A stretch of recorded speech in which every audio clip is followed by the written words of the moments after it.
ಪೂಜ್ಯರಲ್ಲಿ ತಮ್ಮೆಲ್ಲರಲ್ಲಿ ಪ್ರಣಾಮಗಳು. ಅತ್ಯಂತ ಕುತೂಹಲದ ವಿಷಯ, ಈ ಸೃಷ್ಟಿ, ನಮಗೆ ಕಣ್ಣಿಗೆ ಕಾಣುವ ಪ್ರಪಂಚ, ಈ ಸೃಷ್ಟಿಯ ರಚನೆ ಇದು ಹೇಗಾಯಿತು? ಮೊದಲೇನೂ ಇರಲಿಲ್ಲ, ಸುಮ್ಮನೆ ಬಯಲಿತ್ತಷ್ಟೇ. ಇಲ್ಲಿ ಸೃಷ್ಟಿಕರ್ತ ಈ ಬಯಲಿಗೆ ಬಣ್ಣವನ್ನು ತುಂಬಿದ, ಪಂಚಭೂತಗಳನ್ನು ನಿರ್ಮಾಣ ಮಾಡಿದ. ಭೂಮಿ ನಿರ್ಮಾಣ ಆತು, ನೀರು ನಿರ್ಮಾಣ ಆತು, ಅಗ್ನಿ, ಗಾಳಿ, ಆಕಾಶ, ಭೂಮಿಯ ಮೇಲೆ ಪರ್ವತಗಳು, ನದಿಗಳು, ಸಸ್ಯ, ಮರ, ಕ್ರಿಮಿ, ಕೀಟ, ಪಕ್ಷಿ, ಪಶು, ಪ್ರಾಣಿಗಳು, ಕೊನೆಗೆ ಮನುಷ್ಯ. ಮನುಷ್ಯ ಸೃಷ್ಟಿಕರ್ತನ ಸೃಷ್ಟಿಯ ಅತ್ಯಂತ ವಿಶೇಷ ಕಾಣಿಕೆ. ಮನುಷ್ಯ ಯಾಕೆ ಮನುಷ್ಯ ಸೃಷ್ಟಿಕರ್ತನ ಈ ಸೃಷ್ಟಿಯ ವಿಶೇಷ ಕಾಣಿಕೆ ಅಂದ್ರ, ಸುಮ್ಮನೆ ಒಂದು ಕ್ಷಣ ನಾವು ಈ ಸೃಷ್ಟಿಯ ಮೇಲೆ, ಇಲ್ಲಿರುವ ಪಶು ಪಕ್ಷಿ ಪ್ರಾಣಿಗಳ ಮೇಲೆ ಕಲ್ನಾಡಿಸಿ ನೋಡೋಣ. ದೇವರು ಆನೆ ನಿರ್ಮಾಣ ಮಾಡಿದ, ಸೃಷ್ಟಿ ಮಾಡಿದ. ಆನೆಗೆ ಶಕ್ತಿ ಕೊಟ್ಟ, ಆದ್ರೆ ಯುಕ್ತಿ ಕೊಡ್ಲಿಲ್ಲ ಅದಕ್ಕೆ. ಜಿಂಕೆಗೆ ಓಡ್ಲಿಕ್ಕೆ ಬರ್ತೈತಿ, ಆದ್ರೆ ಹಾಡ್ಲಿಕ್ಕೆ ಬರೋದಿಲ್ಲ ಅದಕ್ಕೆ. ಬರೇ ಓಡುವ ಶಕ್ತಿ ಇಟ್ಟು ಅದಕ್ಕಷ್ಟೆ. ಕೋಗಿಲೆಗೆ ಹಾಡುವುದಿಟ್ಟ, ಆದ್ರ ಬಣ್ಣ ಬಿಟ್ಟ. ಗಿಳಿಗೆ ಬಣ್ಣ ಕೊಟ್ಟ, ಪಂಜರದೊಳಗಿಟ್ಟ ಅದಕ್ಕೆ, ಹಾಡಕ್ ಕಂಠನ ಕೊಡ್ಲಿಲ್ಲ ಅದಕ್ಕೆ. ಆದ್ರ ಶಕ್ತಿ, ಯುಕ್ತಿ, ಹಾಡಾಕ, ಓಡಾಕ, ಬರಾಕ, ಬುದ್ಧಿ, ಸಂಶೋಧನೆ ಎಲ್ಲವೂ ಸಹಿತ ಭಗವಂತ ಇದನ್ನೆಲ್ಲ ಸೃಷ್ಟಿ ಮಾಡದ್ನಲ್ಲ, ಅವನಿಗೆ ಅನ್ಸಕತ್ ಏನೋ ಕೊರತೆ ಐತಿ ನನಗ್ ಸೃಷ್ಟಿಯೊಳಗಂತ. ಒಂದು ಈ ಸೃಷ್ಟಿಯ ಶಾಂಪಲ್ ಮಾಡ್ಬೇಕನ್ನಿಸ್ತ ಅವನಿಗೆ.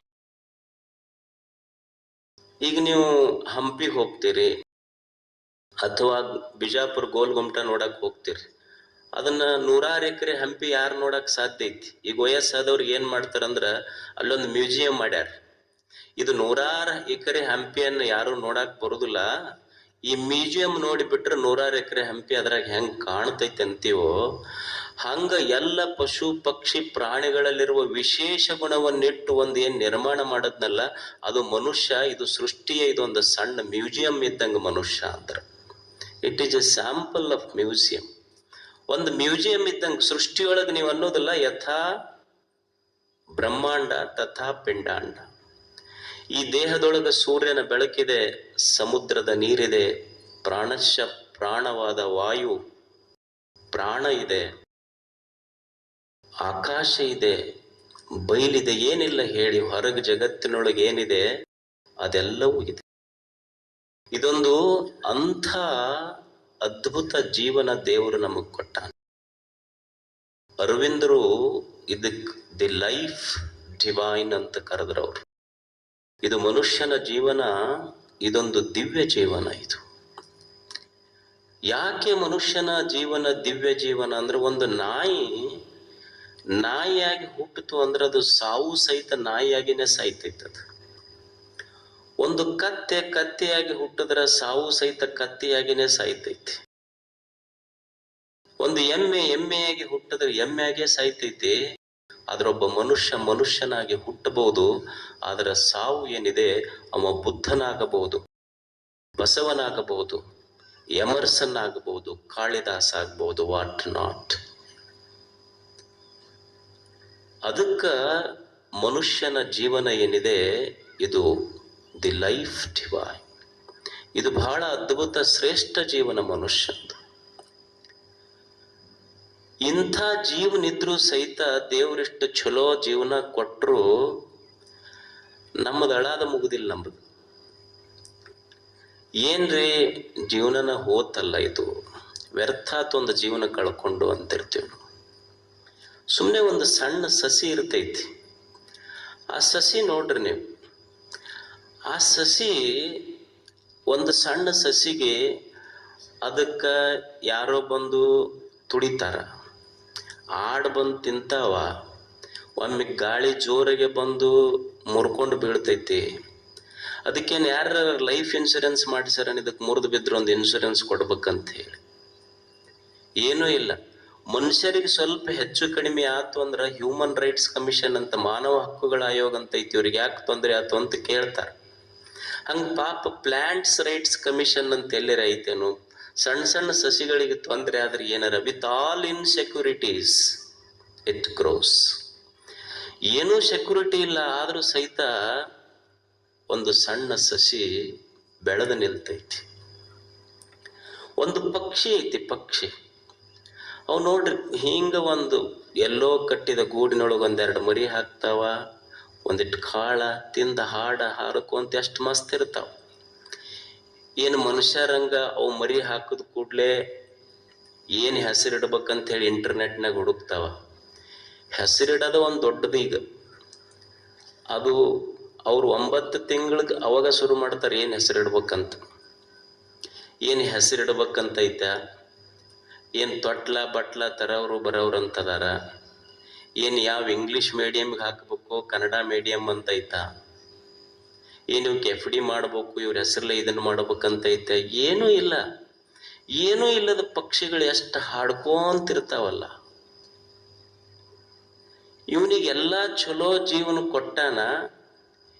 ಮಠಕ್ಕೆ ಬಂದ್ರು ಅಂದ್ರೆ ಮೊದಲು ಹೇಳೋ ಶಬ್ದ ನಮಸ್ಕಾರ ಮಾಡಿದ ತಕ್ಷಣ ಯಾಕೆ ಬಂದ್ರಲ್ಲ ಅಂತ ಕೇಳಿದ್ರೆ, ಯಪ್ಪ ಕುತ್ತಿಗೆ ಬಂದೈತಿ ನೋಡಂತಾರ. ಅವು ಹೇಳೋ ಬಳಸೋ ಶಬ್ದ ಇದು, ಕುತ್ತಿಗೆ ಬಂದೈತಿ ನಮ್ಗೆ. ಯಾಕೆ ಏನಾಗೈತಿ? ಸುಮ್ಮನೆ ಏನಾರ ಮಾಡ್ಕೋಬೇಕು ಅನ್ನಿಸ್ತೈತಿ ನಮಗ. ಅಲ್ಲ, ಮಾಡ್ಕೋಬೇಕು ಬ್ಯಾಡ, ಮಠಕ್ಕೆ ಯಾಕೆ ಬರಕ್ ಹೋಗಿದ್ರು? ಮಾಡ್ಕೊಂಡ್ಬಿಟ್ಟಿದ್ರೆ ಮುಗಿತು. ಏನಾರ ಮಾಡ್ಕೋಬೇಕು ಅನ್ನಿಸ್ತೈತಿ. ಇವ್ರೇನ್ ಹಿಂಗ ಅಂತಿರ್ತಾರಲ್ಲ, ಇವ್ರು ಹೋಗೋ ಪೈಕಿ ಅಲ್ಲಿ ಮಗ್ಲಿದ್ದವ್ರನ್ನ ಕಳ್ಸವ್ರು ಇವರೆಲ್ಲ. ಅಲ್ಲ, ಏನಾರ ಮಾಡ್ಕೋಬೇಕಂದ್ರ ಮತ್ತೆ ಯಾಕೆ ಬದುಕಿ ಅಂತ ಕೇಳ್ಬೇಕ ಮುದುಕ ಅವನಿಗೆ. ಮತ್ತೆ ಏನಾರ ಮಾಡ್ಕೊಳಂಗಿತ್ತಂದ್ರೆ ಯಾಕಪ್ಪ ಅಜ್ಜ ಯಾಕೆ ಬದುಕಿ? ಸುಮ್ಮ ಮುದುಕಿ ಮಾರಿ ನೋಡ್ಯದೀನಿ ನಾನು. ತನಗ ಕಣ್ಣು ಕಾಣುದಿಲ್ಲ, ಇನ್ನು ಮುದುಕಿಯನ್ನು ಮಾರಿ ಕಾಣತೈತಿ ಅವನಿಗೆ. ಅದು ಮುದುಕಿ ಕೇಳ್ಬೇಕು. ಮತ್ತ ಅಜ್ಜ ಹಿಂಗಂತನಲ್ಲ, ಅದ್ ತೊಳೆದು ಬಳ್ದ ಇದು ಯಾವಾಗ ಹೋಗೈತಿ ಅಂತ ಕುಂತಿ ನೋಡಂತ ಅದು ಮುದುಕಿ ಅಂತಿರ್ತೈತ. ಅದು ಅಂದ್ರೆ ದೇವ್ರು ಎಲ್ಲ ಕೊಟ್ಟಾಗೂ ಸಹಿತ ಒಂದು ಆಯುಷ್ಯ ಹೋತೆದಕ್ಕಿದು. ಹೋಗುತ್ತಿಹುದು ಕಾಯ ವ್ಯರ್ಥ ಅನ್ಲಿಲ್ಲ. ಏನಪ್ಪ ಕೊನೆಯ ಕ್ಷಣದೊಳಗೆ ಮನುಷ್ಯ ಹೇಳಿದ್ದೇನು ಅಂದ್ರ, ಏನ್ರಿ ಜೀವನ ನಮ್ಮದು ಸಫಲ ಆಗ್ಲಿಲ್ಲ, ಸಾರ್ಥಕ ಆಗ್ಲಿಲ್ಲ. we failed to live a good life. ನಾವೊಂದು ಚಲೋ ಜೀವನ ಕಟ್ಟುವಲ್ಲಿ ವಿಫಲಾದಿವಿ ಅಂತ ಎಲ್ಲರ ಗೋಳಿದು. ಈಗ ಮನುಷ್ಯ ನೋಡ್ರಿ, ಊರಾಗ ಒಬ್ಬ ವ್ಯಕ್ತಿ ತೀರ್ಕೊಂಡ ಅಂದ್ರ ಏನಂತಾರ, ಒಬ್ಬ ಸಾವುಕಾರ ತೀರ್ಕೊಂಡ ಅಂತೇಳಿರಿ. ಯಾಕೆ ತೀರ್ಕೊಂಡ್ರಿ ಅಂತ ನೀವು ಪ್ರಶ್ನೆ ಮಾಡ್ರಿ. ಯಾಕೆ ತೀರ್ಕೊಂಡ ಅಂತ ಪ್ರಶ್ನೆ ಮಾಡಿದ್ರ, ಅವನು ಬ್ರೇನ್ ಫೇಲ್ ಆಗೈತ್ರಿ, ಕಿಡ್ನಿ ಫೇಲ್ ಆಗೈತ್ರಿ, ಲಿವರ್ ಫೇಲ್ ಆಗೈತ್ರಿ, ಹಾರ್ಟ್ ಫೇಲ್ ಆಗೈತಿ. ನಿಮ್ಮೂರು ಬಸ್ ಸ್ಟ್ಯಾಂಡ್ನಾಗ ಹೋಗಿ ನಿಂತು ಒಂದು ತಗಡಿನ ಬಸ್ ಈ ಕಡೆ ಮುದೋಳ ಕಡೆ ಹೋಗು ಬಸ್ ಹೋತನ್ರಿ ಅಂತ ಕೇಳ್ರಿ. ಸಾವುಕಾರಗ kidney fail, heart fail, liver fail, ನಿಮ್ಮೂರು ಬಸ್ ಸ್ಟ್ಯಾಂಡ್ನಾಗ ನಿಂತು ಮುದೋಳ ಕಡೆ ಹೋಗೋ ಬಸ್ ಹೋತನ್ರಿ ಅಂತ ಕೇಳ್ರಿ, ಜಸ್ಟ್ ಪಾಸ್ ಆತ್ ನೋಡ್ರಿ ಅಂತಾರ. ಅದಕ್ಕೆ ತಗಡಿನ ಬಸ್ ಹೋದ್ರ ಪಾಸ್ ಆತಂದ್ರು, ಇವ ಹೋದ್ರು ಫೇಲ್ ಆತಂತಾರಲ್ಲ. ಫೇಲ್ ಆಗೋ ಕೆಲಸ ಏನ್ ಮಾಡ್ಯ ನೀವು ಅಂತ. ಯಾಕಿವ ಫೇಲ್ ಆದಂತ? ಮನುಷ್ಯನಿಗೆಲ್ಲ ಕೊಟ್ಟರು ಬದುಕಿನಲ್ಲಿ ವಿಫಲತೆ ಯಾಕಾತು ಅನ್ನೋದೊಂದು ಪ್ರಶ್ನೆ. ಅಮೇರಿಕದೊಳಗ ಒಬ್ಬ ಎರಿಕ್ ವೈಹೆನ್ಮೇಯರ್ ಅಂತಾಗಿ ಹೋದ. ಅವನ ಹೆಸರೇನು? ಎರಿಕ್ ವೈಹೆನ್ಮೇಯರ್. ನಿಮಗಷ್ಟು ನೆನಪಿಡ್ಲಿಲ್ಲ ಅಂದ್ರೆ ಬೇಗಳ ಮಸ್ತ್ ನೆನಪಿಟ್ಕೊಂತೀರಿ. ಸುಮ್ಮನೆ ಎರಿಕ್ ಅಂತ ಇಷ್ಟು ಕಿರಿಕಲ್ಲ ಮತ್ ನಾ ಹೇಳೋದು. ಅವನ ಹೆಸರು ಎರಿಕ್ ವಯನ್ ಮೆಹರ್. ಎರಿಕ್ ಅಂತ ಇಷ್ಟು ನೆನಪಿಟ್ಕೊಳ್ರಿ. ಸಣ್ಣ ಹುಡುಗ ಸಾಲಿಗೆ ಹೋಗ್ತಿತ್ತು. 14-15 ವರ್ಷ. ಬಹಳ ಬುದ್ಧಿವಂತ ಹುಡುಗ, ಚುರುಕಿತ್ತು.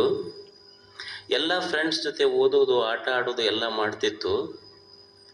ಅದರ ಕಾಲನ ಲೀಲೆ ಬಹಳ ವಿಚಿತ್ರ. ಏನಂದ್ರೆ ಅದಕ್ಕೊಂದು ರೆಟಿನೋಸಿಸಿಸ್ ಅಂತ ರೋಗ ಬಂತು. ಅಂದ್ರೆ ಕಣ್ಣಿನ ರೋಗ. ರೆಟಿನೋಸಿಸಸ್ ಅಂದ್ರೆ ಈ ಸ್ಲೋಲಿ ಅದಕ್ಕೆ ಕಣ್ಣು ದೃಷ್ಟಿ ಮಾಂದ್ಯ ಆಯ್ತದ, ಕಣ್ಣು ಕಾಣ್ಲಾರ್ದಂಗ ಆತ ಹುಡುಗ.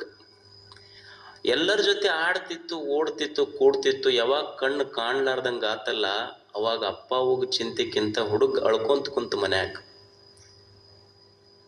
ಅವ್ರ ಅಪ್ಪ ಒಂದ್ ದಿವ್ಸ ಅಳ್ಕೊಂತ ಕುಂತ ಮಗನಿಗೆ ಎರಿಕ್ಗೆ ಹೇಳ್ತಾನೆ, ನೋಡು, ಈ ಸೃಷ್ಟಿ ಅಳಕ್ ಹೋಗಬೇಡ. ಸೃಷ್ಟಿ ನಿನಗೆ ನೋಡುವುದನ್ನು ನಿಲ್ಲಿಸಿರಬಹುದು, ಆದ್ರೆ ನಡೆಯುವುದನ್ನು ನಿಲ್ಲಿಸಿಲ್ಲಲ್ಲ ಅಂತಂದವ್ರಪ್ಪ. ಹೆಂಗ ಹೇಳುವ ಮಾತು ಹೆಂಗೈತಿ. ತಂದೆ ತಾಯಿ ಮಕ್ಕಳಿಗೆ ಹೇಳಬೇಕಾಗ್ತತಿ. ಅಪ್ಪ ಮಗ ಯಾವಾಗ ಕುರುಡಾದಂತ ಗೊತ್ತಾತು, ವಿಕಲಚೇತನ ಆದ ಅಂತ ಗೊತ್ತಾತು, ಅವಾಗ ಕಣ್ಣಿಲ್ಲಂತ ಗೊತ್ತಾದ್ಮೇಲೆ ಸೃಷ್ಟಿ ನಿನ್ನ ದೃಷ್ಟಿಯನ್ನು ನಿಲ್ಲಿಸಿರಬಹುದೇ ಹೊರತು ನಿನ್ನ ನಡಿಲಿಕ್ಕೆ ನಿಲ್ಲಿಸ್ಲಿಕ್ಕೆ ಆಗುದಿಲ್ಲಲ್ಲ ಅಂತ. ಕಣ್ಣಿಲ್ಲದ ಹುಡುಗ ಏನ್ ಮಾಡ್ಬೇಕು? ನಾವು ಭಾಳ ಆದ್ರೂ ಒಂದಿಷ್ಟು ಬಡಿಗೆ ಕೊಟ್ಟೆವೋ, ಏನೋ ಮಾಡ್ಯಾವೋ, ಭಿಕ್ಷಾ ಬೇಡ್ಕೊಂಡು ಬದುಕಬಹುದಾಗಿತ್ತು. ಆದ್ರೆ ಕಣ್ಣಿಲ್ಲದ ಎರಿಕ್ ಏನ್ ಮಾಡ್ತಾನಂದ್ರ ಬ್ರೈಲ್ ಕಲಿತಾನ, ಕಂಪ್ಯೂಟರ್ ಕಲಿತಾನ. ಬ್ರೈಲ್ ಕಲಿತು ಕಂಪ್ಯೂಟರ್ ಕಲಿತು ಅವನಿಗೆ ಏನ್ ಅನಿಸ್ತು ಅಂದ್ರೆ ಸಣ್ಣ ಪುಟ್ಟ ಗುಡ್ಡಗಳನ್ನು ಹತ್ತಬೇಕಂತ ಅನಿಸ್ತು. ಯಾರು? ಕಣ್ಣಿಲ್ಲದ ಹುಡುಗ. ಸಣ್ಣ ಪುಟ್ಟ ಗುಡ್ಡ ಹತ್ತುವಾಗ ಏರ್ತಿತ್ತು, ಬೀಳ್ತಿತ್ತು. ಹುಡುಗ ಏರ್ತಿತ್ತು, ಬೀಳ್ತಿತ್ತು, ಗಾಯ ಅದು, ರಕ್ತ ಬಂತು, ತಲೆ ಹೊಡ್ಕೊಂಡ. ಅದ್ರ ಮೆಲ್ಲಕ್ಕೆ ಗುಡ್ಡ ಹತ್ತದ ಕಲಿತು ಹುಡುಗ. ಕಣ್ಣಿಲ್ಲದ ಹುಡುಗ ಒಂದು ದಿವಸ ಸಂಕಲ್ಪ ಮಾಡ್ತು, ಏನಂದ್ರ ಒಂದು ದಿವಸ ಈ ವಿಶ್ವದ ಅತ್ಯಂತ ಎತ್ತರದ ಪರ್ವತ ಮೌಂಟ್ ಎವರೆಸ್ಟ್ ಹತ್ತಬೇಕಂತದ. ಯಾರು? ಕಣ್ಣಿಲ್ಲದ ಹುಡುಗ. ಅದನ್ನ ಹತ್ತಾಕ್ ಹೋಗಿ ಕಣ್ಣಿದ್ದವರ 340 ಮಂದಿ ಪ್ರಾಣ ಕಳ್ಕೊಂಡಾರ. ಕಣ್ಣಿಲ್ಲದ ಹುಡುಗ ನಿರ್ಣಯ ಮಾಡಿ, ಆಶ್ಚರ್ಯ ಅಂದ್ರೆ ಕಣ್ಣಿಲ್ಲದ ಹುಡುಗ ಒಂದು ದಿವಸ ಮೌಂಟ್ ಎವರೆಸ್ಟಿನ ತುದಿ ಮುಟ್ಟಿದ್ದ. ಕಣ್ಣಿಲ್ಲದ ಮೌಂಟ್ ಎವರೆಸ್ಟ್ ಹತ್ತಿದ ಪ್ರಪ್ರಥಮ ವ್ಯಕ್ತಿ ಆಗಿದ್ದ ಜಗತ್ತಿನೊಳಗೆ ಎರಿಕ್. ಕಣ್ಣಿಲ್ಲದ ವ್ಯಕ್ತಿ ಹಚ್ಚಿ.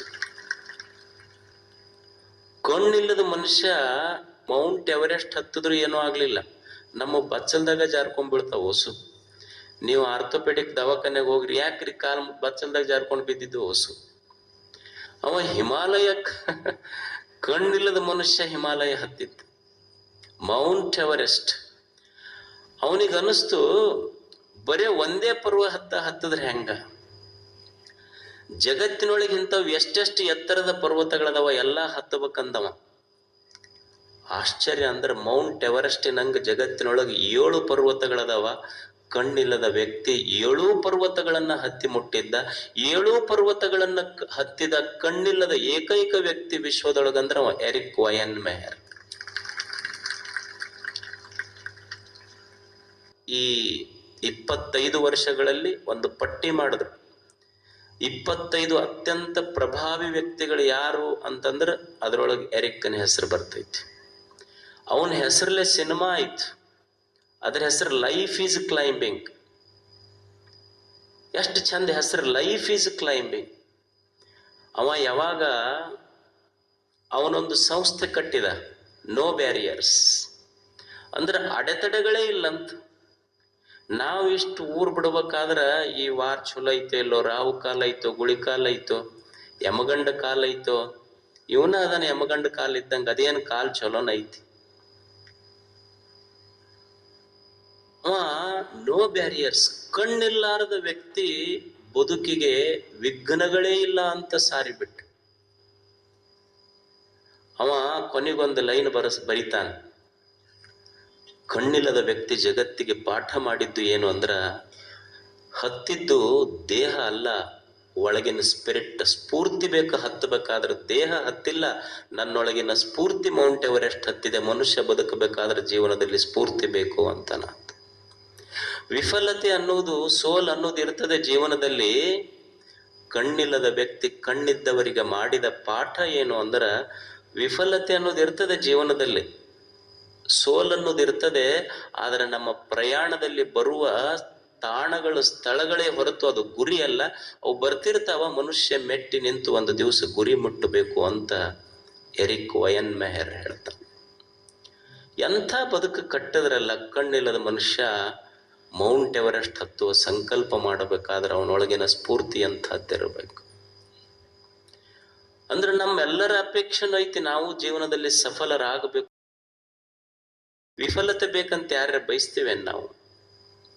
ನಾವೆಲ್ಲರೂ ಬಯಸುದು ಸಫಲರಾಗಬೇಕಂತ. ಈಗ ಒಬ್ಬ ವಿದ್ಯಾರ್ಥಿ ಇರ್ತಾನೆ, ಸಾಲಿಗೆ ಎದಕ್ಕೆ ಹೋಗ್ತಾನೆ? ಫೇಲ್ ಆಗ್ಬೇಕಂತ ಹೋಗ್ತಾನೆ? ಇಲ್ಲ. ಒಬ್ಬ ವ್ಯಾಪಾರಿ ಇರ್ತಾನೆ, ವ್ಯಾಪಾರ ಮಾಡ್ತಾನೆ, ಎದಕ್ ಮಾಡ್ತಾನ ಅಂತ? ಏನ್ ನಾನು ಹಾನಿ ಆಗ್ಬೇಕಂತ ಹೇಳಿ ಮಾಡ್ತಾನೆ? ಇಲ್ಲ. ಮದುವೆ ಮಾಡ್ಕೊಂತಾರ, ಎದಕ್ ಮಾಡ್ಕೊಂತಾರ? ಆದ ಕೂಡಲೇ ಡಿವೋರ್ಸ್ ಆಗ್ಲಿ ಅಂತ ಮಾಡ್ಕೊಂತಾರೆ? ಅದು ಸಪ್ತಪದಿ 7 ಜನ್ಮಕ್ಕಂತಿರ್ತಾರ. ಆದ್ಮೇಲೆ ಗೊತ್ತಾಗುತ್ತೆ ಎಷ್ಟು ಜನ್ಮ ಬೇಕನ್ನೋದು. ಏನು ಕಟ್ಕೊಂಡು ಕೂಡ ಡಿವೋರ್ಸ್ ಆಗ್ಬೇಕಂತ ಇರ್ತೈತೇನು? ಏನಿಲ್ಲ. ಈ ಗಾಡಿ ತಗೊಂಡೋಗಿ ಪೂಜೆ ಮಾಡಿಸ್ತೀರಿ, ಚಲೋ ಆಗ್ಲಿ ಅಂತಾನೆ ಹೋಗ್ತೀರ? ಇಲ್ಲೋ. ಫೇಲ್ ಆಕ್ಸಿಡೆಂಟ್ ಆಗ್ಬೇಕಂತ ಯಾರ ಗಾಡಿ ತಗೊಂಡು ಪೂಜೆ ಮಾಡಿಸ್ತೀವಿ? ಅಂದ್ರೆ ಎಲ್ಲರ ಅಪೇಕ್ಷೆ ಸಫಲ ಆಗ್ಬೇಕಂತನ ಇದೆ. ವಿಫಲ ಯಾಕೆ ಆಗ್ತೀವಿ ಅನ್ನೋದು ಪ್ರಶ್ನೆ ಈಗಿರೋದು.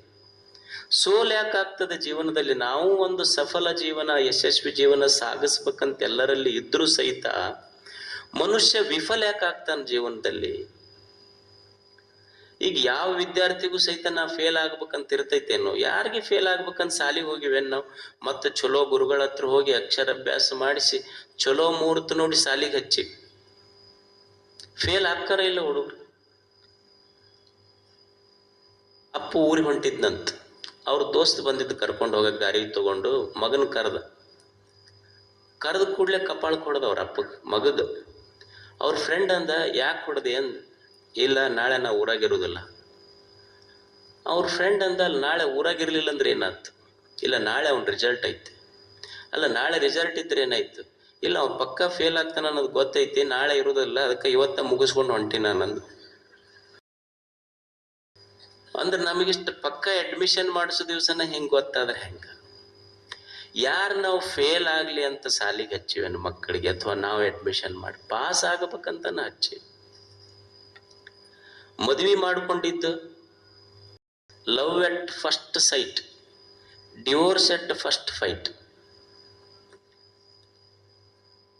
ಮದುವೆ ಮಾಡ್ಕೊಂಡಿದ್ದು ಯಾರ ನಾವು ಡಿವೋರ್ಸ್ ಮಾಡ್ಕೊಂಡು ವಿಚ್ಛೇದನ ಮಾಡ್ಕೊಂಡಿರ್ಬೇಕಪ್ಪ ಅಂತ ಯಾರು ಮಾಡ್ಕೊಂಡಿವಿ? ಸುಖವಾಗಿರ್ಬೇಕಂತನ ಮಾಡ್ಕೊಂಡಿವಿ. ಆದ್ರೂ ಆಗ್ತೈತಲ್ಲ, ಯಾಕೆ ಆಗ್ತೈತಿ? ಜಗಳ ಆಡಿ ಹೆಣ್ತಿ ತವ್ರ ಮನೆಗೆ ಹೋದ್ಲು. ನಾ ಒಟ್ಟ ಬರಂಗಿಲ್ಲ ಅಂತ ಹೇಳಿ ಒಂದು 5-6 ದಿವಸ ಆಗಿದ್ದಿಲ್ಲ, ಫೋನ್ ಮಾಡಿದ್ಲು. ಗಂಡ ಕೇಳ್ದು, ಯಾಕ? ಇಲ್ಲ, ನಾ ಬರ್ತೀನ್ರಿ ಹೊಳ್ಳೆ ಅಂದ್ಲು. ಯಜಮಾನಂದ, ಮತ್ತೆ ಬರಂಗಿಲ್ಲ ಅಂತ ಹೋಗಿದ್ದೆ ಅಲ್ಲ ಜಗಳ ಆಡಿ? ಇಲ್ಲ, ನನ್ನ ತವ್ರ ಮನ್ಯಾಗ ನಮ್ಮ ಅಪ್ಪನ ಕೂಡ ಜಗಳ ಆಡ್ದೆ, ನಮ್ಮ ಅವ್ವನ ಕೂಡ ಜಗಳ ಆಡ್ದೆ, ಅಣ್ಣ ತಮ್ಮಗಳು ಕೂಡ ಜಗಳ ಆಡ್ದೆ, ನೆಗಣಿದೇವ್ರ ಕೂಡ ಜಗಳ ಆಡ್ದೆ. ನಿಮ್ಮ ಕೂಡ ಜಗಳ ಆಡ್ದಾಗ ಏನು ಸಮಾಧಾನ ಸಿಗತೈತಿ? ಅದು ಸಿಗುದಿಲ್ಲ, ಅದಕ್ಕೆ ಹೊಳ್ಳಿ ಬರ್ತೀನಿ ನಾನಂತ. ನಿಮ್ಮ ಕೂಡ ಜಗಳ ಆಡ್ದಾಗ ಏನು ಸಮಾಧಾನ ಸಿಗತೈತಿ? ಆ ಸಮಾಧಾನ ಅಲ್ಲಿ ಇಲ್ಲ. ಅದು ಯಾರ ಜಗಳ ಆಡ್ಬೇಕಂತ ಮದುವೆ ಆಗ್ತಾರೆ? ಎಲ್ಲರ ಅಪೇಕ್ಷೆನೂ ಚಲೋ ಒಂದು ಜೀವನ ಕಟ್ಟಬೇಕಂತನ ಇರ್ತೈತಲ್ಲ. ಈಗ ನಾವು ಗುಡಿಗೆ ಹೋಗ್ತೀವಿ, ಗಾಡಿ ಪೂಜೆ ಮಾಡಿಸಿವಿ, ಏನ್ರ ಆಕ್ಸಿಡೆಂಟ್ ಆಗ್ಬೇಕಂತ ಪೂಜೆ ಮಾಡಿಸ್ತೀವಿ. ನಾವ್ಯಾರ ಚಲೋ ನಡಿಬೇಕಂತನ ಪೂಜೆ ಮಾಡಿಸ್ತೀವಿ. ಮತ್ತು ಪೂಜೆ ಮಾಡಿಸುವಾಗ ಹೇಳ್ತೀವಿ ಅವ್ರಿಗೆ, ಗುರುಗಳಿಗೆ, ನಿಮ್ಮ ಆಶೀರ್ವಾದ ಇರ್ಬೇಕ್ರಿ, ನೀವು ಯಾವಾಗಲೂ ನಮ್ಮ ಕೂಡ ಇರ್ಬೇಕಂತ. ಅವ್ರ ಗುರುಗಳು ಹೇಳ್ತಿರ್ತಾರೆ, ಅವ್ರು, ಈಗ ನಿನ್ನ ಸ್ಪೀಡ್ 100 ಇತ್ತು, ನಿನ್ನ ಜೊತೆಗೆ ನಾ ಇರ್ತೀನಿ. 100 ದಾಟ್ತು ಅಂದ್ರೆ 108 ಇರ್ತೈತಿ ನೋಡಿ, ಅಷ್ಟ ನನಗದು. ಯಾರಿಗೆ ಗಾಡಿ ತಗೊಂಡು ಆಕ್ಸಿಡೆಂಟ್ ಮಾಡ್ಕೊಂಡು ಸೋಲಾಗ್ಬೇಕಂತೈತೇನು ಜೀವನದೊಳಗೆ? ಆದ್ರೂ ಮನುಷ್ಯನಿಗೆ ಆಗ್ತೈತಲ್ಲ, ಯಾಕ? ಋಷಿಗಳ ಸಂಶೋಧನೆ ಮಾಡಿದ್ರೆ ಇಷ್ಟೆಲ್ಲ ಗೊತ್ತಿದ್ದು ಮನುಷ್ಯನ ಜೀವನದಲ್ಲಿ ವಿಫಲತೆ ಬರ್ತೈತಲ್ಲ ಯಾಕ ಅಂತ ಒಂದು ಸಂಶೋಧನೆ ಮಾಡಿ ಒಂದು ಸೂತ್ರ ಕಂಡು ಹಿಡಿದ್ರು. ಮನುಷ್ಯ 3 ಕಾರಣಗಳಿಂದ ಅವನ ಜೀವನದೊಳಗೆ ಫೇಲ್ ಆಗ್ತಾನ. ಅಜ್ಞಶ್ಚ ಅಶ್ರದ್ಧಾದಾನಶ್ಚ ಸಂಶಯಾತ್ಮ ವಿನಶ್ಯತೆ. ಮನುಷ್ಯ 3 ಕಾರಣದಿಂದ ಅವ ಫೇಲ್ ಆಗ್ತಾನ ಜೀವನದೊಳಗೆ. ಅಜ್ಞ ಅಂದ್ರ ಈಗ ನೀವು ಇಂಗ್ಲಿಷ್ನೊಳಗೆ A to Z ಅಂತಿರಿಲ್ಲ. A to Z ಅಂದ್ರೆ ಏನು? A to Z ಗೊತ್ತೈತ್ರಿ ಅಂದ್ರೆ ನಿಮಗೆಲ್ಲ ಗೊತ್ತೈತಿ ಅಂತ ಅರ್ಥ. ಆದ್ರೆ ಋಷಿಗಳ ದೃಷ್ಟಿಯಲ್ಲಿ ಅಜ್ಞ, ಅ ಟು ಜ್ಞ, ಅಜ್ಞ ಅಂದ್ರೆ ಇದಕ್ಕೇನು ಗೊತ್ತಿಲ್ಲ ಅಂತ ಅರ್ಥ. ಇದೇ ವ್ಯತ್ಯಾಸ ನೋಡಿ ಇಂಗ್ಲಿಷಕ್ಕೂ ಕನ್ನಡಕ್ಕೂ. ದಾರ್ಶನಿಕರು ಏನಂತಾರ? ಅಜ್ಞ ಅಂದ್ರೆ ಅಜ್ಞಶ್ಚ ಅಶ್ರದ್ಧಾದಾನಶ್ಚ ಸಂಶಯಾತ್ಮ ವಿನಶ್ಯತಿ. ಅಜ್ಞ ಅಂದ್ರ ಏನೂ ಗೊತ್ತಿಲ್ಲ, ತಿಳುವಳಿಕೆ ಇಲ್ಲ ಇದಕ್ಕಂತ. ಎರಡನೇದ್ದು ಅಶ್ರದ್ಧೆ, ಅದ್ರ ಮೇಲೆ ನಂಬಿಕೆ ಇಲ್ಲ, ವಿಶ್ವಾಸ ಇಲ್ಲ. ಸಂಶಯ ಅಂದ್ರ ಇನ್ಡಿಸಿಷನ್, ಹಿ ಕೆನಾಟ್ ಟೇಕ್ ಡಿಸಿಷನ್ಸ್. ನಿರ್ಣಯ ಇಲ್ಲ, ನಿಶ್ಚಯತೆ ಇಲ್ಲ. ಅಂದ್ರೆ ಜೀವನದೊಳಗೆ ಒಬ್ಬ ವ್ಯಕ್ತಿ ಫೇಲ್ ಆಗಬೇಕಾದ್ರ ತಿಳುವಳಿಕೆ ಇಲ್ಲದ ಇರುವುದು, ಶ್ರದ್ಧೆ ಇಲ್ಲದಿರುವುದು, ಡಿಸಿಷನ್ ತಗೊಳ್ಳದೆ ಇರುವುದು, ನಿರ್ಣಯ ಮಾಡದೆ ಸಾಮರ್ಥ್ಯ ಇರುವಂತವ್ರು ಜಗತ್ತಿನೊಳಗೆ ಫೇಲ್ ಆಗ್ತಾರ. ಇವು 3 ಇರ್ಬೇಕಾಗ್ತೈತಿ. ಒಂದು ಚಲೋ ತಿಳುವಳಿಕೆ ಇರಬೇಕು, ಜ್ಞಾನ ಇರಬೇಕು, ಅದ್ರ ಬೆಲೆ ಗೊತ್ತಿರಬೇಕು ಮೊದಲು. ಆಮೇಲೆ ಶ್ರದ್ಧೆ ಇರಬೇಕು. 3ನೇದ್ದು ಸಂಶಯ ಇರಬಾರ್ದು ಜೀವನದಲ್ಲಿ. ಈಗ ಸುಮ್ಮನೆ ಒಬ್ಬ ರೈತ ಇರ್ತಾನ. ರೈತಗ ಅವ ಕಬ್ಬು ಬೆಳಿಬೇಕಾದ್ರ ಮೊದಲು ಸಾಯಿಲ್ ಕಲ್ಚರ್ ಗೊತ್ತಿರ್ಬೇಕು. ಅಂದ್ರೆ ಮಣ್ಣಿನ ಗುಣ, ಇದ್ರೊಳಗ ಎಷ್ಟು ಕಬ್ಬು ಹಚ್ಬೇಕು, ಎಷ್ಟು ವರ್ಷ ಹಚ್ಬೇಕು, ಎಷ್ಟು ವರ್ಷ ಆಗಿನ ತೆಗೆದು ಮತ್ತೆ ಬೇರೆ ಬೆಳಿ ಹಚ್ಬೇಕು, ಇದ್ರೊಳಗೆ ಈ ಮಣ್ಣಿನೊಳಗೆ ಏನು ಬೆಳಿತೈತಿ ಅನ್ನೋದು ಮಣ್ಣಿನ ಬೆಲೆ ಗೊತ್ತಿರ್ಬೇಕು ಮೊದಲಾದ. ಒಬ್ಬ ರೈತನಿಗೆ ಮಣ್ಣಿನ ಬೆಲೆ ಗೊತ್ತಿರ್ಬೇಕು. ನಮ್ಮ ಹಿರಿಯರೆಲ್ಲ ಹೇಳ್ತಿದ್ರು ನೋಡು. ಹಿರಿಯರು ಏನ್ ಹೇಳ್ತಿದ್ರು ಅಂದ್ರ, ಹುಡುಗರು ಮಕ್ಕಳೆಲ್ಲ ಕಟ್ಟೆ ಮ್ಯಾಲ ಮಾತು ಹೇಳ್ಕೊಂತ ಕುಂತಿದ್ದು ಅಂದ್ರ, ಏ ತಮ್ಮ ಏನ್ ಮಂದಿ ಕೂಡ ಮಾತು ಹೇಳ್ಕೊಂತ ಕುಂತಿ, ಮಂದಿಗೆ ನಂಬಕ್ ಹೋಗ್ಬೇಡ ನೀನು.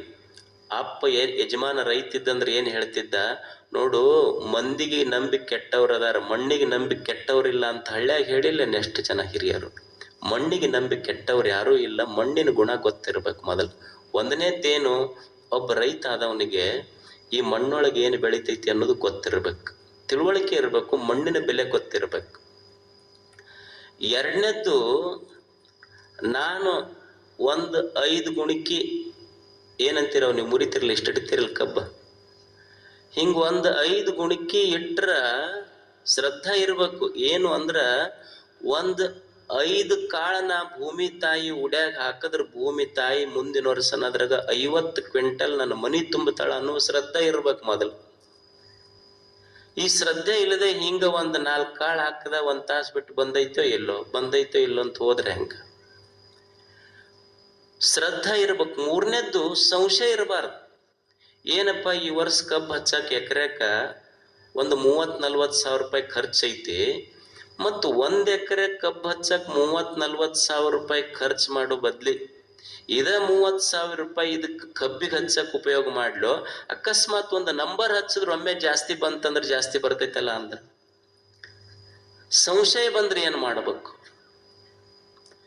ಸಂಶಯ ಬಂದರೂ ಕೆಡ್ತೈತಿ, ವಿಶ್ವಾಸ ಇರದೇ ಇದ್ರು ಕೆಡ್ತೈತಿ, ಭೂಮಿಯ ಗುಣ ಗೊತ್ತಿರದೇ ಇದ್ರು ಕೆಡ್ತೈತಿ. ಅದಕ್ಕ ಅಜ್ಞಶ್ಚ ಅಶ್ರದ್ಧಾದಾನಶ್ಚ ಸಂಶಯಾತ್ಮ ವಿನಶ್ಯತೆ. ಇವು 3 ಗೊತ್ತಿರಬೇಕು ಒಬ್ಬ ವ್ಯಕ್ತಿಗೆ. ಮೊದಲ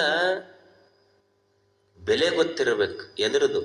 ಜೀವನದ ಬೆಲೆ ಗೊತ್ತಿರಬೇಕು ಮನುಷ್ಯ. ಜೀವನದೊಳಗೆ ಅವ ಸಫಲ ಆಗಬೇಕಾದ್ರ ಜೀವನದ ಬೆಲೆ, ದೇವ್ರೇನೊಂದು ಭಗವಂತ ಈ ಜೀವನ ಕೊಟ್ಟಾನಲ್ಲ, ಇದ್ರ ಬಗ್ಗೆ ಅವನಿಗೆ ಇದ್ರ ಬೆಲೆ ಗೊತ್ತಿರ್ಬೇಕು ಅವನಿಗೆ ಮೊದಲು. ಎಷ್ಟು ಅದ್ಭುತವಾದ ಜೀವನ ಕೊಟ್ಟಾನಲ್ಲ ದೇವರು ನನಗ, ಎಷ್ಟು ಕಿಮ್ಮತ್ತಿನ ಜೀವನ ಕೊಟ್ಟಾನಲ್ಲ ದೇವರು ನನಗೆ, ಇದ್ರ ಬಗ್ಗೆ ಬೆಲೆ ಗೊತ್ತಿರಬೇಕು ಜೀವನದ ಬಗ್ಗೆ. ಸುಮ್ಮನೆ ಹಂಗ ವಿಚಾರ ಮಾಡ್ರಿ. ನಾವೆಲ್ಲ ಹೇಳ್ತೀವಲ್ಲ 84 ಲಕ್ಷ ಜೀವರಾಶಿಗಳದಾವ ಅಂತ, ಅವೆಷ್ಟರ ಇರ್ಲಿ. ಅಂದ್ರ ನಮ್ಮ ಮನ್ಯಾಗ ಕೊಟ್ಟಿಗ್ಯಾಗ ಎಮ್ಮಿ ಕರ ಸೆಗಣಿ ಹಾಕಿದ್ರ ಸೆಗಣಿ ಒಳಗ ಹುಳ ಹುಟ್ಟ್ಯಾವ. ಇಲ್ಲಿ ಸಗಣಿಯೊಳಗೆ ಹುಳ ಹುಟ್ಟೈತಿ, ದೇವರು ನನಗೆ ಮನುಷ್ಯ ಆಗಿನೇ ಯಾಕೆ ಹುಟ್ಟಿಸ್ಯಾನ ಅನ್ನೋ ಪ್ರಜ್ಞೆ ಬೇಕಲ್ಲ.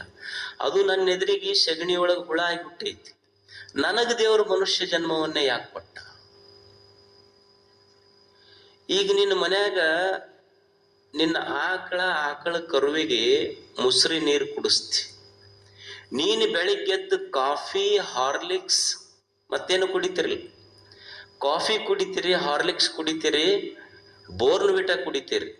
ಒಂದು ಕ್ಷಣ ವಿಚಾರ ಮಾಡ್ಬೇಕಲ್ಲ, ಕೊಟ್ಟಿಗೆ ಒಳಗೆ ಇರುವಿಗ ಆಕಳಿಗೆ ಯಾಕೆ ಮುಸ್ರಿ ನೀರು ಕುಡಿಯೋದು ಬಂತು? ದೇವ್ರು ನನಗೆ ಬೋರ್ನ್ವಿಟಾ, ಹಾರ್ಲಿಕ್ಸ್ ಕೊಟ್ಟಾನಲ್ಲ, ಯಾಕೆ ನನಗೆ ಈ ಸೌಭಾಗ್ಯ ಕೊಟ್ಟಾನ? ಇದು ಎಕ್ಸ್ಟ್ರಾ ಪ್ರಿವಿಲೈಸ್, ಒಂದು ಎಕ್ಸ್ಟ್ರಾ ಸೌಲಭ್ಯ ಕೊಟ್ಟಾನಿಲ್ಲ. ಅದಕ್ಕೆ ಯಾಕೆ ಮುಸ್ರಿ ನೀರು ಕುಡಿಯೋ ಬಂದೈತಿ? ನನಗೆ ಯಾಕೆ ಬೆಳಗ್ಗೆದ್ದು ಕಾಫಿ, ಹಾಲು ಕುಡಿಯೋದು ಕೊಟ್ಟಾನ ನನಗೆ ದೇವರು?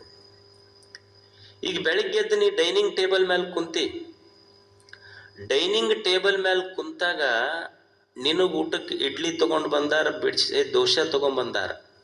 ಅಲ್ಲಿ ನಾಯಿ ಬೊಗಳಕತ್ತಿತ್ತು ಅಂದ್ರೆ ಮನ್ಯಾಗ ಹೆಣ್ಮಕ್ಳು ಏನ್ ಮಾಡ್ತಾರಂತ, ತಾಯಿ ಒಣ ರೊಟ್ಟಿ ತಂದು ಹೋಗಿತ್ತಾಳ. ಅದಕ್ಕೆ ಸುಮ್ಮನೆ ಒಂದು ಕ್ಷಣ ವಿಚಾರ ಮಾಡ್ಬೇಕಲ್ಲ ಮನುಷ್ಯ.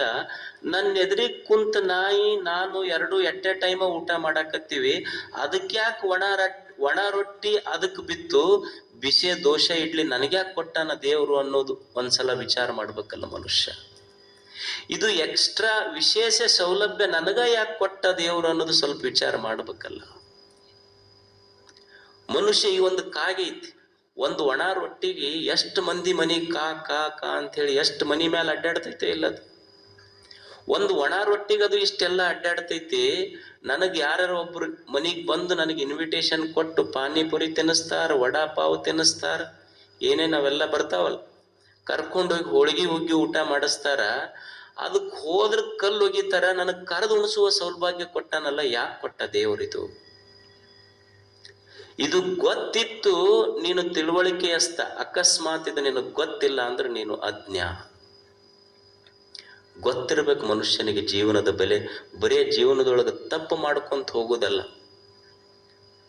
ಯಾಕಿಷ್ಟು ನಿಜಗೊಂಡ್ರು ಪ್ರಶ್ನೆ ಮಾಡ್ತಾರ, ಎಷ್ಟು ದುರಿತ ಕರ್ಮಗಳನ್ನು ಮಾಡಾಕತ್ತೀಯಲ್ಲಪ್ಪ, ಯಾವ ಬಲದಿಂದ ಮಾಡಾಕತ್ತೇನೆ ಇದನ್ನ? ಆವ ಬಲವಿಡಿದ ಕೀಳ ದುರಿತವನ್ನೆಸಗುವೆ. ಎಷ್ಟು ತಪ್ಪು ಮಾಡಾಕತ್ತೀಯಲ್ಲೋ. ಒಂದು ಏನವ್ರು ಚಿತ್ರಗುಪ್ತರು ಅವರೆಲ್ಲ ನಿಮ್ದೇನು ಸ್ನೇಹಿತರದಾರ, ಅಥವಾ ಸ್ವಲ್ಪ ಬ್ರೈಬ್ ಮಾಡಿದ್ರೆ ನಡಿತೈತೆ ಅವ್ರಿಗೆ, ಎಲ್ಲ ಹಿಸಾಬ್ ಬಿಡ್ತಾರ ನಿಂದ ಅಂತಾರ ಅವ್ರು. ಒಬ್ಬನ್ಯಾರೋ 15 ವರ್ಷ ಜೈಲ್ನಾಗ ಇದ್ನಂತ, ಒಬ್ರ ಆಫೀಸರ್ ಹೋದ್ರಂತ ಜೈಲಿಗೆ. ಎಷ್ಟು ವರ್ಷ ಆತಪ್ಪ ಇಲ್ಲಿದ್ದ? ಒಂದು 15 ವರ್ಷ ಆತ್ ಸರ್ ಇಲ್ಲೇ ಅಂದ. ಅಲ್ಲೋ 15 ವರ್ಷದಿಂದ ಜೈಲ್ನಾಗ ಇದೆಯಾ? ಹೌದು ಸರ್, 15 ವರ್ಷ ಆತ್ ಇಲ್ಲೇ ಇತ್ತು. ಮತ್ತು ನಿಮ್ಮಪ್ಪ, ನಿಮ್ಮವ್ವ, ನಿಮ್ಮ ಅಣ್ಣ ತಮ್ಮರು ನೆನಪೇನೋ ಬರುದಿಲ್ಲ ಸರ್ ಅಂದ. ಯಾಕ? ಅವ್ರ ಹೊಸರು ಇಲ್ಲೇ ಇದೀವ್ರಿ, ನಮ್ಮ ಫ್ಯಾಮಿಲಿನೇ ಇಲ್ಲೇ ಐತೆ ಟೋಟಲ್. ನಮ್ಮ ಟೋಟಲ್ ಫ್ಯಾಮಿಲಿ ಇಲ್ಲೇ, ನಮ್ದು ಮನಿಗಿನಿ ಎಲ್ಲ ತೆಗೆದ್ಬಿಟ್ಟಿವಿ. ಈಗ ಇದು ಪರ್ಮನೆಂಟ್ ಹೌಸ ಮಾಡ್ಕೊಂಡ್ಬಿಟ್ಟಿವಿ ನಾವು. ಆವ ಬಲ ಬಿಡಿದ ಕೀಳ ದುರಿತವೆನಸಗುವೆ. ಏನು ಬಲ ಐತಿ ಅಂತ ನೀನು ತಪ್ಪು ಮಾಡಾಕತ್ತೀಯಪ್ಪ ಜೀವನದೊಳಗೆ. ಸ್ವಲ್ಪ ಇದ್ರ ಬಗ್ಗೆ, ಇದ್ರ ಬೆಲೆ ಗೊತ್ತಿರ್ಬೇಕು ನಿನಗ. ಒಬ್ರೊಂದು ಕತಿ ಹೇಳಿದ್ರೆ ಭಾಳ ಚಂದ ಐತಿ. ಕತಿ ಕೇಳುವಂಗೈತಿ, ಸ್ವಲ್ಪ ಹಿಂದಿ ಬಂದ್ರೆ ಗೊತ್ತಾಗ್ತೈತಿ. कथी, एक बुढ़िया थी, वो बचपन में मर गई. ತಿಳಿತಾ? एक बुढ़िया थी, वो बचपन में मर गई. अगर वो बुढ़िया हो गई तो बचपन में मरने का सवाल नहीं उठता. ಒಂದು ಮುದಿಕಿತ್ತು, ಸಣ್ಣಕ್ಕಿರೋದ್ರಾಗೆ ಸತ್ತಿತ್ತಂತ. ಕನ್ನಡದಾಗ ಹೇಳ್ಬಿಡ್ತೀನಿ ಅಂದ್ರೆ ಬರೋಬ್ಬರಿ ತಿಳಿತೀರಿ. ಒಂದು ಮುದಿಕಿತ್ತು, ಸಣ್ಣಕ್ಕಿರೋದ್ರಾಗ ಸತ್ತಿತ್ತು. ಮತ್ತದು ಸಣ್ಣಕ್ಕಿರೋದ್ರಾಗ ಸತ್ತಿತ್ತಂದ್ರೆ ಮುದಿಕ್ ಹೆಂಗಾತ್? ಅದು ಮುದಿಕ್ ಆಗೈತಿ ಅಂದ್ರ ಸಣ್ಣಕ್ಕಿರೋದ್ರಾಗ ಸತ್ತಿಲ್ಲ ಅಂತ ಅರ್ಥ. ಮುದಿಕಿತ್ತು, ಸಣ್ಣಕ್ಕಿರೋದ್ರಾಗ ಸತ್ತಿತ್ತು, ಇದರ ಅರ್ಥ ಏನು ಅಂದ್ರ, ಆಗಿದ್ದೇನೋ ಮುದಿಕಿ ದೇಹಕ್ಕೆ ವಯಸ್ಸಾಗೈತಿ, ಜೀವನದ ಬೆಲೆ ಗೊತ್ತಾಗಿದ್ದು ವಯಸ್ಸಾದ ಮೇಲಲ್ಲ. ನಿಜವಾದ ಆಯುಷ್ಯ ಕೌಂಟ್ ಆಗುದ್ದು ಯಾವಾಗಂದ್ರೆ ನೀ ಎಷ್ಟು ವರ್ಷ ಬದುಕಿ ಅಂತಲ್ಲ, ದೇವ್ರು ನನಗೆ ಯಾಕೆ ಜನ್ಮ ಕೊಟ್ಟ ಅನ್ನೋ ಅರಿವು ನನ್ನ ತಲೆಯೊಳಗೆ ಬರ್ತೈತಲ್ಲ, ಅದು ನಿಜವಾದ ಆಯುಷ್ಯ ಕೌಂಟ್ ಆಗ್ತೈತಿ. ಅವಾಗ ನಿನ್ನ ಆಯುಷ್ಯ. The two most important days in your life. Mark Twain ಅಂತ ಹೇಳಿ ಒಬ್ಬ ಚಿಂತಕ ಬರೀತಾನೆ.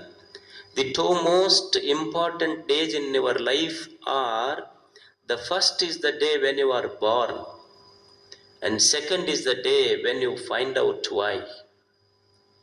ನಿನ್ನ ಜೀವನದೊಳಗೆ ಇಡೀ ಆಯುಷ್ಯದೊಳಗೆ ಎರಡು ಪ್ರಮುಖ ದಿನಗಳು. ಒಂದನೇ ಪ್ರಮುಖ ದಿನ ಅಂತಂದ್ರ ನಿನ್ನ ತಾಯಿಯ ಗರ್ಭದಿಂದ ನೀನು ಭೂಮಿಗೆ ಬಂದಿದ್ದು ಬರ್ತ್ಡೇ ಆಚರಣೆ ಮಾಡ್ಕೊಂತೀಯಲ್ಲ, ಅದು ಬಹಳ ವಿಶೇಷ ದಿನ. ಇನ್ನೊಂದು ಅತ್ಯಂತ ವಿಶೇಷ ದಿನ ಅಂದ್ರ ಭೂಮಿಗೆ ಬಂದ ಮೇಲೆ ದೇವ್ರು ನನಗೆ ಯಾಕೆ ಒಳ್ಳೆಯ ಮನುಷ್ಯ ಜನ್ಮ ಕೊಟ್ಟ ಅಂತ ಯಾವಾಗ ನನ್ನ ತಲೆಗೆ ಪಟ್ಟ ಅಂತ ಹೊಳಿತೈತಲ್ಲ, ಆ ದಿವಸ ನಿನ್ನ ಎರಡನೆಯ ಹುಟ್ಟು, ಅದು ನಿಜವಾದ ಹುಟ್ಟು ಅಂತ ಕರೀತಾರವ್ರು. ಇದು ಗೊತ್ತಿಲ್ಲ ಅಂದ್ರೆ ನೀ ಅಜ್ಞ ತಿಳುವಳಿಕಿಲ್ದವ ಅಂತ. ದೇವ್ರು ಇಷ್ಟೊಂದು ಚಲೋ ಜೀವನ ಕೊಟ್ಟನಲ್ಲ, ಇದನ್ನೇನು ಮಾಡಬೇಕು? ಗೊತ್ತಿಲ್ಲ ಅಂದ್ರೆ ನೀ ಅಜ್ಞ ತಿಳುವಳಿಕಿಲ್ದವ ಅಂತ. ಮೊದಲನೇದ್ದೇನಿರ್ಬೇಕು? ಜೀವನದ ಬಗ್ಗೆ ಬೆಲೆ ಗೊತ್ತಿರಬೇಕು. ಎರಡನೇದ್ದು ಶ್ರದ್ಧಾ ಇರ್ಬೇಕು ಮನುಷ್ಯಾಗ. ಮತ್ತು ಎಲ್ಲಾನು ಕಲ್ತ ಬದುಕಲಿಕ್ಕೆ ಸಾಧ್ಯ ಐತೇನು ಹೇಳ್ರಿ? ನಾ ಕಲ್ತ ತಿಳ್ಕೊಂತೀನಂದ್ರೆ ಆಗ್ತೈತೇನು ಜೀವನದೊಳಗ? ಎಲ್ಲವೂ ಕಲಿತು ತಿಳ್ಕೊಳ್ಳಿಕ್ಕೆ ಆಗೋದಿಲ್ಲ. ಒಂದಿಷ್ಟು ಶ್ರದ್ಧೆ ಬೇಕಾಗ್ತೈತಿ. ಈಗ ಸ್ವಿಮ್ಮಿಂಗ್ ಐತಿ, ನೀವು ಹೋಗಿ ಕಂಪ್ಯೂಟರ್ ಇಟ್ಟ ಕ್ಲಾಸ್ನೊಳಗೆ ಆಡಿಯೋ ವಿಜುವಲ್ ಹಾಲಿನೊಳಗೆ ತೋರಿಸ್ರಿ ಮಕ್ಕಳಿಗೆ, ಇದು ಸ್ವಿಮ್ಮಿಂಗು, ಹೆಂಗೆ ಕೈ ಬಡಿಬೇಕು, ಹೆಂಗೆ ಕಾಲು ಬಡಿಬೇಕು. ಕಲಿತವನ್ ಮಕ್ಳು ಏನ್ರ? ನೀರಿನ ಆಳ ಕೇಳಿದ್ರೆ ಒಮ್ಮೆ ಸ್ವಿಮ್ಮಿಂಗ್ ಕಲಿತೀನಿ ಅನ್ನುವ ಶ್ರದ್ಧೆ ಬೇಕು. ಈಸು ಕಲಿತೀನಿ ಅಂತ, ನೀರಾಗ ಬಿದ್ದರೆ ನನಗೆ ಈಸು ಬರ್ತೈತಿ ಅಂತ ಶ್ರದ್ಧೆ ಇದ್ರೆ ಬರ್ತೈತಿ, ಅದು ಅಷ್ಟೆ. ಈಗ ಮಕ್ಕಳಿಗೆ ತಾಯಿ ಅಂದ್ರೆ ಅಡಿಗೆ ಕಲಿಸ್ತೀರಿ. ಅಡಿಗೆ ಮಾಡಕ್ ಹೋದ್ರೆ ಕೈ ಸುಟ್ಕೊಂತಾವ ಮಕ್ಕಳಂತ ಬಿಟ್ರೆ ರೊಟ್ಟಿ ಮಾಡೋದು ಬರ್ತೈತಿ ಏನೇನ್ರ? ಅದು ಕೈ ಸುಟ್ಕೊಂಡ ಮೇಲೆನ ಅಡಿಗೆ ಮಾಡೋದು ಬರ್ತೈತಿ ಅಂತ ಶ್ರದ್ಧೆ ಬೇಕು, ಅದಕ್ಕಷ್ಟೆ ಗೊತ್ತಿರ್ಬೇಕಾಗ್ತೈತಿ. ಇದು ಗೊತ್ತಿಲ್ಲ. ಎಷ್ಟು ಹಿಂದ ಶ್ರದ್ಧಾ ವಿಶ್ವಾಸದ ಮ್ಯಾಲ ಜೀವನ. ಈಗ ಒಂದು ಮನೆಯಿಂದ ಒಂದು ತಾಯಿ ಇನ್ನೊಂದು ಮನೆ ಮದುವೆ ಆಗಿ ಬರ್ತಾಳೆ. ಮನಿ ಚಾವಿ ಕೊಡ್ತಾರ ಆಕೆಗೆ, ನೀ ಮನಿ ಯಜಮಾಂತಿ ಅಂತ. ಯಾವುದೋ ಕುಟುಂಬದಲ್ಲಿ ಹುಟ್ಟ್ಯಾಳ, ಈ ಮನಿಗೆ ಬಂದ ಮೇಲೆ ಆಕೆ ಕೈಯಾಗಿ ಚಾವಿ ಕೊಟ್ಟು, ನೀ ನಮ್ಮ ಮನಿ ಯಜಮಾನ್ಯವ, ನಮ್ಮ ಕುಟುಂಬದ ಗೌರವ ನಿನ್ನ ಕೈಯಾಗ ಐತೆ ಅಂತ ಆಕೆಗೆ ಚಾವಿ ಕೊಡ್ತಾರ. ನಂಬಿಕೆ ಇದು, ಶ್ರದ್ಧೆ ಇದು. ಶ್ರದ್ಧೆ ಎಷ್ಟು ಕೆಲಸ ಮಾಡ್ತೈತಲ್ಲ. ಅವ್ರ ಮನಿ ಗೊತ್ತಿಲ್ಲ, ಕುಲ ಗೊತ್ತಿಲ್ಲ, ಗೋತ್ರ ಗೊತ್ತಿಲ್ಲ, ಅವ್ರು ಯಾರಂತ ಗೊತ್ತಿಲ್ಲ, ಯಾವುದೋ ಊರದಿಂದ ಬಂದು ನಮ್ಮ ಮನೆಗೆ ಬಂದ ಮೇಲೆ ಇಡೀ ಮನೆತನದ ಚಾವಿ ಆಕೆ ಕೈಯಾಗ ಕೊಟ್ಟು, ನೀ ನಮ್ಮ ಮನೆತನದ ಗೌರವ ಅನ್ನುವ ಶಬ್ದ ಬಳಸಬೇಕಾದ್ರ ನಂಬಿಕೆ ಎಷ್ಟು ಆಕೆಯ ಮೇಲೆ. ಈಗ ಹಳ್ಳ್ಯಾಗ ಹಿಂದಕ್ಕೆ ಸಾಲಿತ್ತು. ರೈತರು ಅವಾಗ ಏನ್ ಮಾಡ್ತಿದ್ರು ಅಂದ್ರೆ ಮಕ್ಕಳಿಗೆ ಸಾಲಿ ಕಲ್ಸಕ್ ಹೋಗ್ತಿದ್ರು. ಅವ್ರು ಸಾಲಿ ಕಲ್ತಿರ್ಲಿಲ್ಲ. ಹೋಗಿ ಸರ್ಗೆ ಹೇಳಿ, ಪಾಪ ಅಪ್ಪ ಸುಮ್ಮನೆ ಒಂದು ಹರಕ್ ಬನಿನ, ಒಂದು ಹರಕ್ ದೋತರ ಹಾಕೊಂಡು ಸಾಲಿ ಪ್ರೈಮರಿ ಸ್ಕೂಲ್ ಟೀಚರ್ಗೆ ಹೋಗಿ ಕೈ ಮುಗಿದೇನಂತಿದ್ದ, ಯಪ್ಪ ನಾನಂತೂ ಸಾಲಿ ಕಲ್ತಿಲ್ಲ, ಇವ ನನ್ನ ಮಗ ಅಲ್ಲ, ನಿನ್ನ ಮಗ, ಇವನಿಗೆ ಕಲಸು. ಎಷ್ಟು ವಿಶ್ವಾಸ ಅಲ್ಲ ಇದು? ಯಪ್ಪ ಇವ ನನ್ನ ಮಗ ಅಲ್ಲ, ನಿನ್ನ ಮಗ, ನಿನಗೂ ಒಬ್ಬ ಮಗ ಅದಾನ, ಇವನು ಒಬ್ಬ ಮಗ, ನಿನ್ನ ಮಗ ನಿನಗೆ ಹೊಟ್ಟ್ಯಾಗ ಹುಟ್ಟಿದ ಮಗ ಆದ್ರ ಇವ ನಿನಗೆ ಹೊಟ್ಟಿ ತುಂಬಿಸುವ ಮಗ, ಇವ ಇದ್ರ ನಿನಗೆ ಹೊಟ್ಟಿ ತುಂಬತೈತಿ, ಇವನಿಗೆ ಕಲಸು ಅನ್ನುವ ಶ್ರದ್ಧೆ ಅಲ್ಲ ಇದೆಲ್ಲ. ಹಿಂದಕ್ಕೆಲ್ಲ ನೋಡ್ರಿ ನೀವು, ಮಗನಿಗೆ ಅಪ್ಪ ಹೇಳ್ತಿದ್ದ, ಏನ್ ಹೇಳ್ತಿದ್ದ?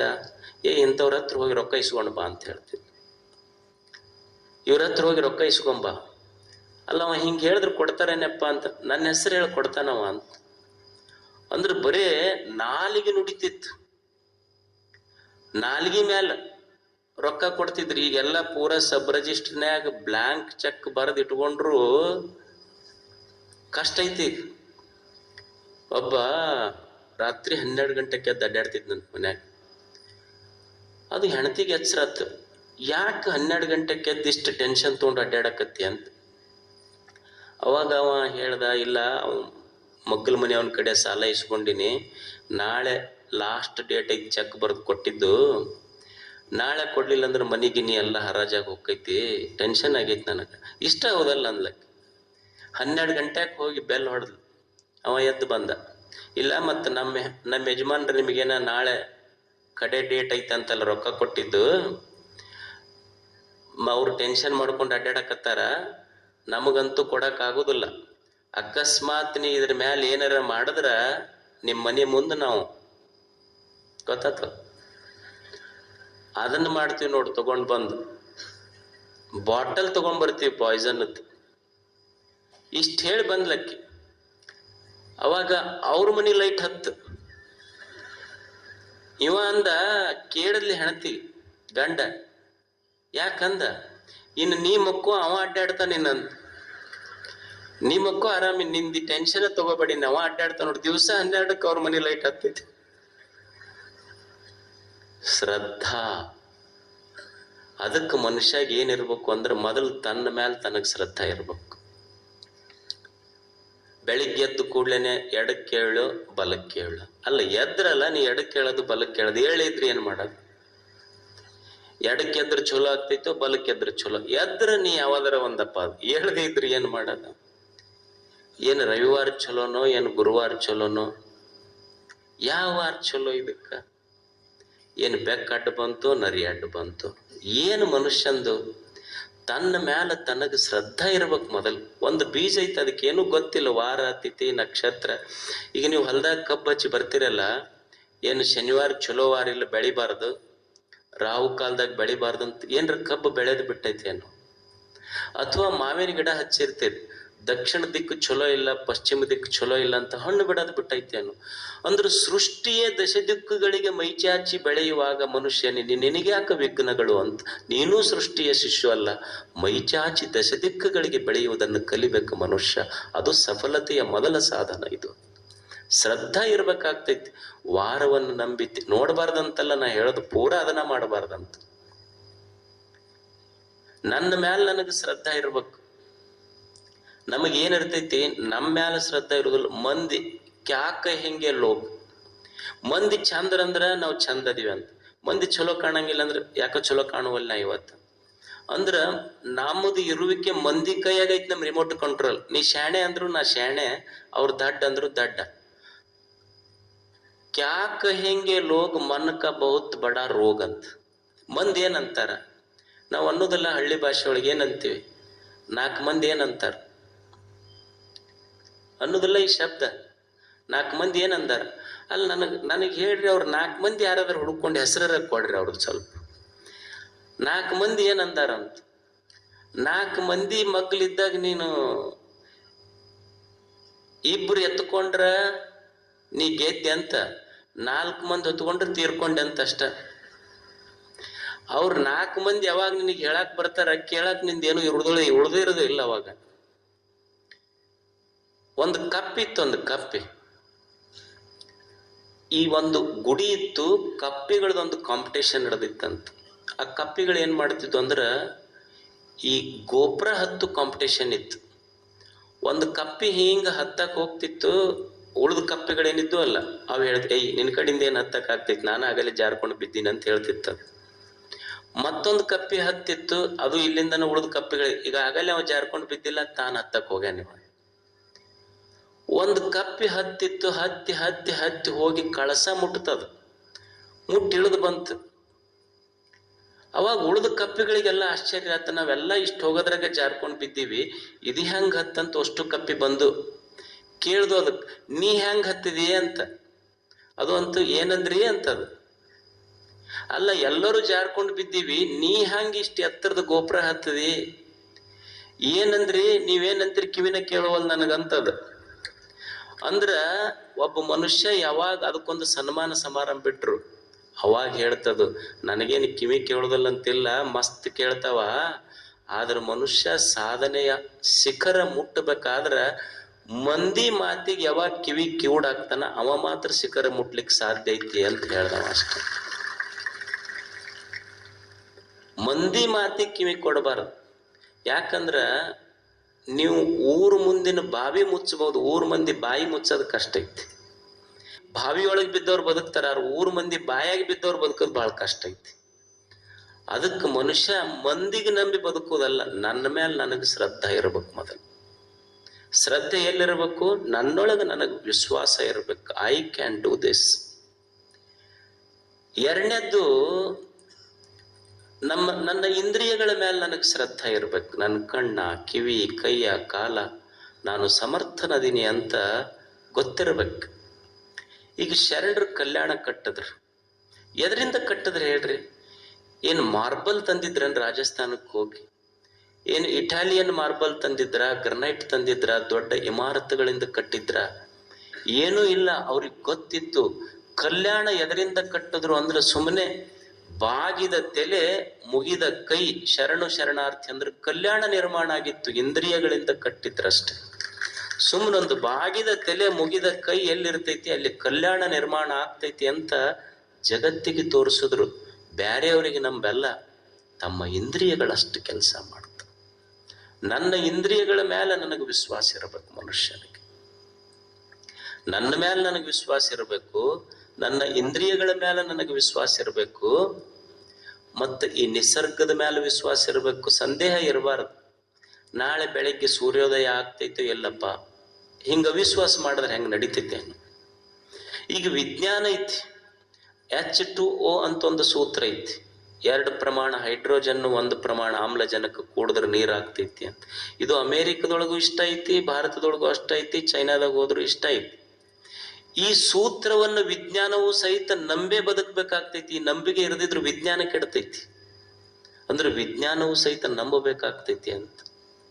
ನಂಬಿಕೆ ಇರದಿದ್ರೆ ನಡೀತೈತಿ ಏನು? ನಂಬಿಕೆ ಬೇಕಾಗ್ತೈತಿ.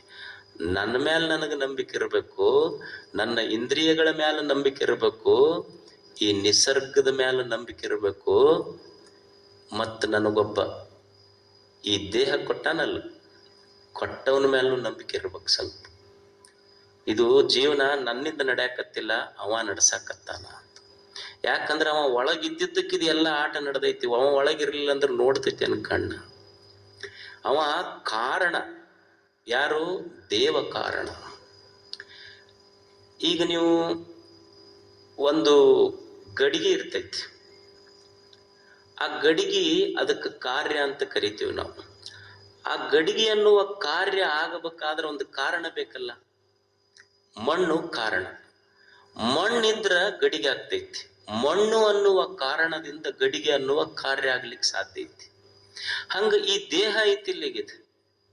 ಈ ದೇಹ ಅನ್ನುವುದೊಂದು ಕಾರ್ಯ ಇದು. ಈ ದೇಹ ಕಣ್ಣು ನೋಡ್ತೈತಿ, ಕಿವಿ ಕೇಳ್ತೈತಿ, ನಾಲಿಗೆಯಿಂದ ಮಾತಾಡ್ತೀವಿ, ಕಾಲು ನಡಿತೈತೆ ಇಲ್ಲ. ಮತ್ತೆ ಯಾವುದರಿಂದ ಮಾಡ್ತೈತಿ ಇದು? ನೀವು ಹೇಳ್ಬೋದು, ಕಣ್ಣು ನೋಡ್ತೈತ್ರಿ, ಕಿವಿ ಕೇಳ್ತೈತ್ರಿ, ಕೈ ಮಾಡ್ತೈತ್ರಿ, ಕಾಲು ನಡಿತೈತಿ. ಇಷ್ಟು ನಮ್ಮ ಅನುಭವಕ್ಕೆ ಐತೆ ಇಲ್ಲ. ಎದರಿಂದ ನೋಡ್ತೀರಿ ಅಂದ್ರೆ ನೀವೇನ್ ಹೇಳ್ತೀರಿ? ಕಣ್ಣಿಂದ ನೋಡ್ತೀರಿ ಅಂತ. ಎದರಿಂದ ಕೇಳ್ತೀರಿ ಅಂದ್ರೆ ಏನ್ ಹೇಳ್ತೀರಿ? ಕಿವಿಯಿಂದ ಕೇಳ್ತೀರಿ. ಹಂಗಿದ್ರೆ ಒಂದು ಪ್ರಶ್ನೆ ಮಾಡ್ತೀನಿ ನಿಮಗೆ. ಕಣ್ಣಿನಿಂದ ನೋಡ್ತಿದ್ರ, ಕಿವಿಯಿಂದ ಕೇಳ್ತಿದ್ರ, ಕೈಯಿಂದನ ಮಾಡ್ತಿದ್ರ, ಕಾಲಿಂದನ ನಡೀತಿದ್ರ, ಒಬ್ಬ ವ್ಯಕ್ತಿ ತೀರ್ಕೊಂಡಾನ. ಅವನಿಗೆ ಹಿಂಗೆ ಬಡ್ದು ಕತ್ರಿ ಹಾಕಿ ಕುಂದಿಸಿರ್ತಾರೆ, ಕಾಲ್ಗೆಲ್ಲ ಮುರಿದು. ಮತ್ತ ಕಿವಿ ಐತೆ ಇಲ್ಲ, ಕೇಳಿಲ್ಲ. ಯಾಕೆ ಹಂಗಾದ್ರೆ ಅವ ಹಾಡ್ಯಾಡ್ಕೊಂಡು ಅಳ್ತಿದ್ರಿಲ್ಲ ಅವ್ರು. ಕೈ ಐತಿ, ನೋಡಕ್ಕಾಗವಲ್ದು. ನಾಲಿಗೆ ಐತಿ, ಬೆಲ್ಲ ತಂದಿಟ್ಟು ನೋಡನ್ ರುಚಿ ಹೇಳ್ತೈತೆ ನಂಗಿದ್ರ. ಮತ್ತೆ ಕಿವಿ ಐತಿ, ಕೇಳಕ್ ಆಗುವಲ್ದು. ಮತ್ತ ಅವ್ರ ಮನ್ಯಾಗ ಹೆಣ್ಮಕ್ಳು ಪಾಪ ಅಳ್ತಿರ್ತಾರೆ, ಇಲ್ಲ ಹಾಡ್ಯಾಡ್ಕೊಂಡು ಅಳ್ತಿರ್ತಾರ ಅವ್ರು. ಅವು ಹಲಿಗೆ ಗಿಲಿಗೆ ಮತ್ ಜೋರಾದ ಕೂಡಲೇ ಮತ್ ಜೋರ್ ಆಗ್ತಿರ್ತೈತವ್. ಅಳ್ತಿರ್ತಾರಿಲ್ಲ ಹಾಡ್ಯಾಡ್ಕೊಂಡು. ಅವ್ರು ಯಾರೋ ಒಬ್ಬ ಸ್ನೇಹಿತ ಬರ್ತಾನ, ಅವ ಒಂದು ಸರ ಹಿಡ್ಕೊಂಡು ಬರ್ತಾನ. ಸರ ಹಿಡ್ಕೊಂಡು ಹಿಂಗ ಬಂದ ಕೂಡಲೇ ಅವನ್ ನೋಡಿ ಅಳ್ತಿರ್ತಾರ. ಮತ್ತವ್ರು, ನಿಮ್ಮ ಪ್ರಾಣ ಸ್ನೇಹಿತ ಬಂದು ಕಣ್ಣರ ತೆಗೀರಿ ನೋಡ್ರಿ ನೀವು ಅಂತ ಅನ್ನೋದಿಲ್ಲ. ನೀವು ಒಬ್ರಿಗೊಬ್ರು ಬಿಟ್ಟು ಇರ್ತಿದ್ದಿಲ್ಲ. ನಿಮ್ಮ ಪ್ರಾಣ ಸ್ನೇಹಿತ ಬಂದನ, ಸ್ವಲ್ಪ ಕಣ್ಣರ ತೆಗೀರಿ ಅಂತ ಈ ಹೆಣ್ಮಗಳು ಹಿಂಗ ಹಾಡ್ಯಾಡ್ಕೊಂತ ಅತ್ತಾಗ ಅಕಸ್ಮಾತ್ ಕುಂತಿದ್ದ ಕಣ್ಣು ತೆಗಿತಂದ್ರೆ ಇವ್ರಿಬ್ರು ಕಣ್ಣು ಮುಚ್ಚಬೇಕಾಗ್ತೈತಿ. ಹಿಂಗಾಗ್ಯಾವನ್ ಯಾವಾಗಾರ? ಕಣ್ಣು ಐತೆ ಇಲ್ಲ ಮತ್ತೆ ನೋಡ್ಲಿಲ್ಲ ಯಾಕ? ಮನುಷ್ಯ ಕಣ್ಣಿನಿಂದ ನೋಡುವುದಿಲ್ಲ, ಕಣ್ಣಿನ ಮುಖಾಂತರ ನೋಡ್ತಾನೆ. ಇದು ತಿಳ್ಕೊಬೇಕು. ಕಿವಿಯಿಂದ ಕೇಳುವುದಿಲ್ಲ, ಕಿವಿಯ ಮುಖಾಂತರ ಕೇಳ್ತಾನೆ. ಕೈಯಿಂದ ಮಾಡುವುದಿಲ್ಲ, ಕೈಯ ಮುಖಾಂತರ ಮಾಡ್ತಾನೆ.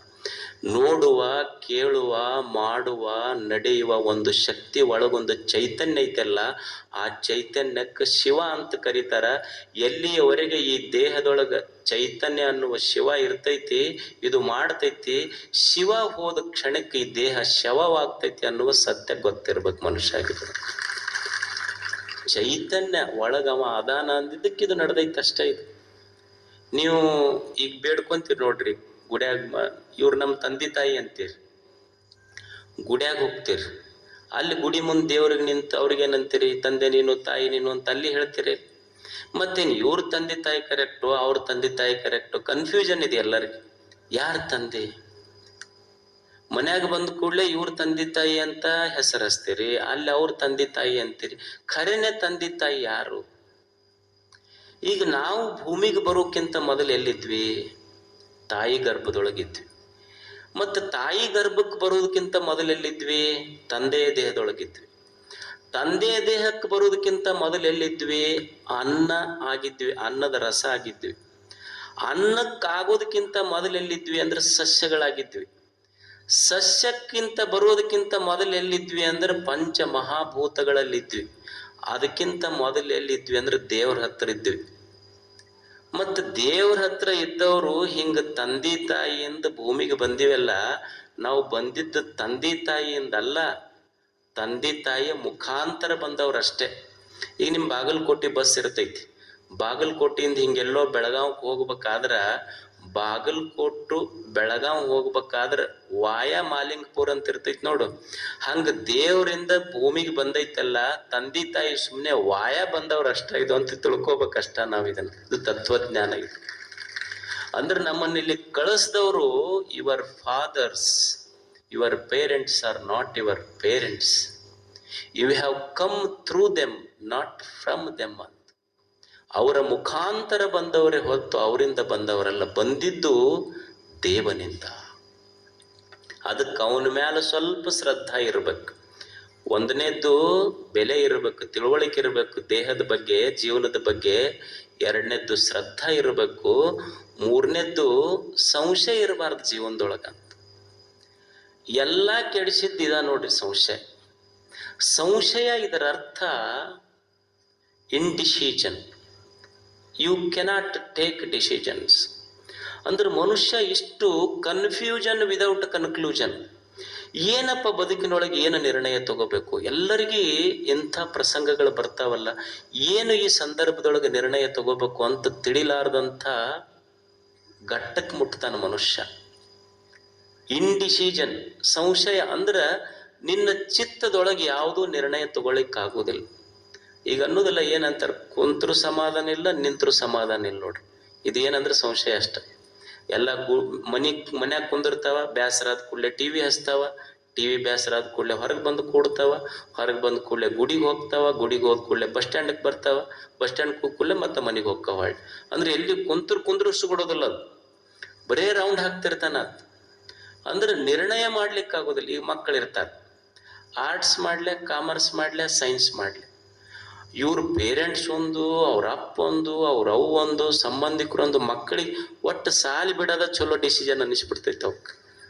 SSLC ಯಾಕೆ ಮುಗಿತಪ್ಪ ಅನ್ನಿಸ್ತಿರ್ತೈತೆ ಅವು. ಯಾವಾಗ ಮಾಡಬೇಕು? ಸಂಶಯ. ಈಗ ಮನ್ಯಾಗ ತಾಯಿ ಇರ್ತಾಳ ನೋಡು, ಗುರುಗಳು ಹತ್ತು ಬಂದ್ರೆ ಕೇಳ್ತಿರ್ತಾಳೆ, ಮಗನಿಗೆ ಕನ್ಯಾ ನೋಡ್ಬೇಕಾಗಿರ್ತಿರ್ತೈತಿ. ಸಂಶಯ. ಯಪ್ಪ ಒಳಗಿನ ತಗೊಳ್ಳೆ ಹೊರಗಿನ ತಗೊಳ್ಳೆ ಅನ್ನೋದಿಲ್ಲ. ಒಳಗಿನ ತಗೊಂಡ್ರೆ ಚಲೋ ಆಗ್ತೈತೆ, ಏನು ಹೊರಗಿನ ತಗೊಂಡ್ರೆ ಚಲೋ? ಏನು ಒಳಗಿನ ತಗೋಬೇಕು, ಏನು ಹೊರಗಿನ ತಗೋಬೇಕು? ಅವ್ರ ಗುರುಗಳಂದ್ರು ಒಳಗಿಂದರ ತಗೋ, ಹೊರಗಿಂದರ ತಗೋ. ತಗೊಂಡ ಮೇಲೆ ನೀವಿಬ್ಬರು ಹೊರಗೆ ಹೋಗೋದು ಮಾತ್ರ ಪಕ್ಕ ನೋಡಷ್ಟ. ಸಂಶಯ ಇದು ಅಂತ. ಹಾಂಗ ಒಬ್ಬರದ್ ನೋಡ್ತಾರ, ಕೈ ಬಜಾರ್ದಾಗ ಕೈ ಹಿಡ್ಕೊಂಡು ಅಡ್ಡಾರೋರು ನೋಡಿದ ಕೂಡ್ಲೇನೆ ಸಂಸಾರಿಗಳಾಗದು ಬೆಸ್ಟ್. ಅವ್ರು ಸ್ವಾಮಿಗಳದ್ ನೋಡಿ ಹೂ ಹಾಕೋದು ಅದು ಇದು ನೋಡಿಬಿಟ್ರೆ ಸ್ವಾಮಿಗಳಾಗದ್ ಚಲೋ. ಅಂದ್ರೆ ಏನು ಸಂಸಾರಿ ಆಗೋದು ಚಲೋನೋ, ಸ್ವಾಮಿಗಳಾಗೋದು ಚಲೋನೋ? ಅಲ್ಲ, ನಿನಗೇನು ಅನಿಸ್ತೈತಪ್ಪ? ಇಲ್ರಿ, ಅವ್ರ ಕೈ ಹಿಡ್ಕೊಂಡು ಅಡ್ಡಾಡಕತ್ತಿದ್ರಲ್ಲ ಬಜಾರ್ದಾಗ, ಅದನ್ನ ನೋಡಿದ್ರೆ ಸಂಸಾರಿ ಆಗ್ಬೇಕಂತ ಅನಿಸ್ತೈತಿ. ಕೇಳಿ ಹೋಗ, ಅವ ಯಾಕೆ ಹಿಡ್ಕೊಂಡು ಅಡ್ಡಾಡಕತ್ತಿದ್ದ? ಅವ ಹೋಗಿ ಕೇಳದ್, ಬಜಾರ್ದಾಗ ಯಾಕೆ ನಿಮ್ಮ ಹೆಣ್ಮಕ್ಳ ಕೈ ಹಿಡ್ಕೊಂಡು ಅಡ್ಡಾಡಿ? ಬಿಟ್ರೆ ಶಾಪಿಂಗಿಗೆ ಹೋಗ್ತಾರ ಅವ್ರು, ಅದಕ್ಕೆ ಹಿಡ್ಕೊಂಡು ಹೋಗಿ ಕರ್ಕೊಂಡ್ ಬರ್ತೀನಿ ನಾನು ಮನೆಗೆ. ಇವ್ರು ಸ್ವಾಮಿಗಳಾಗ್ಬೇಕನ್ನ ಸ್ವಾಮಿ ಸನ್ಯಾಸಿ ಆಗೋದು ಚಲೋ ಐತಿ.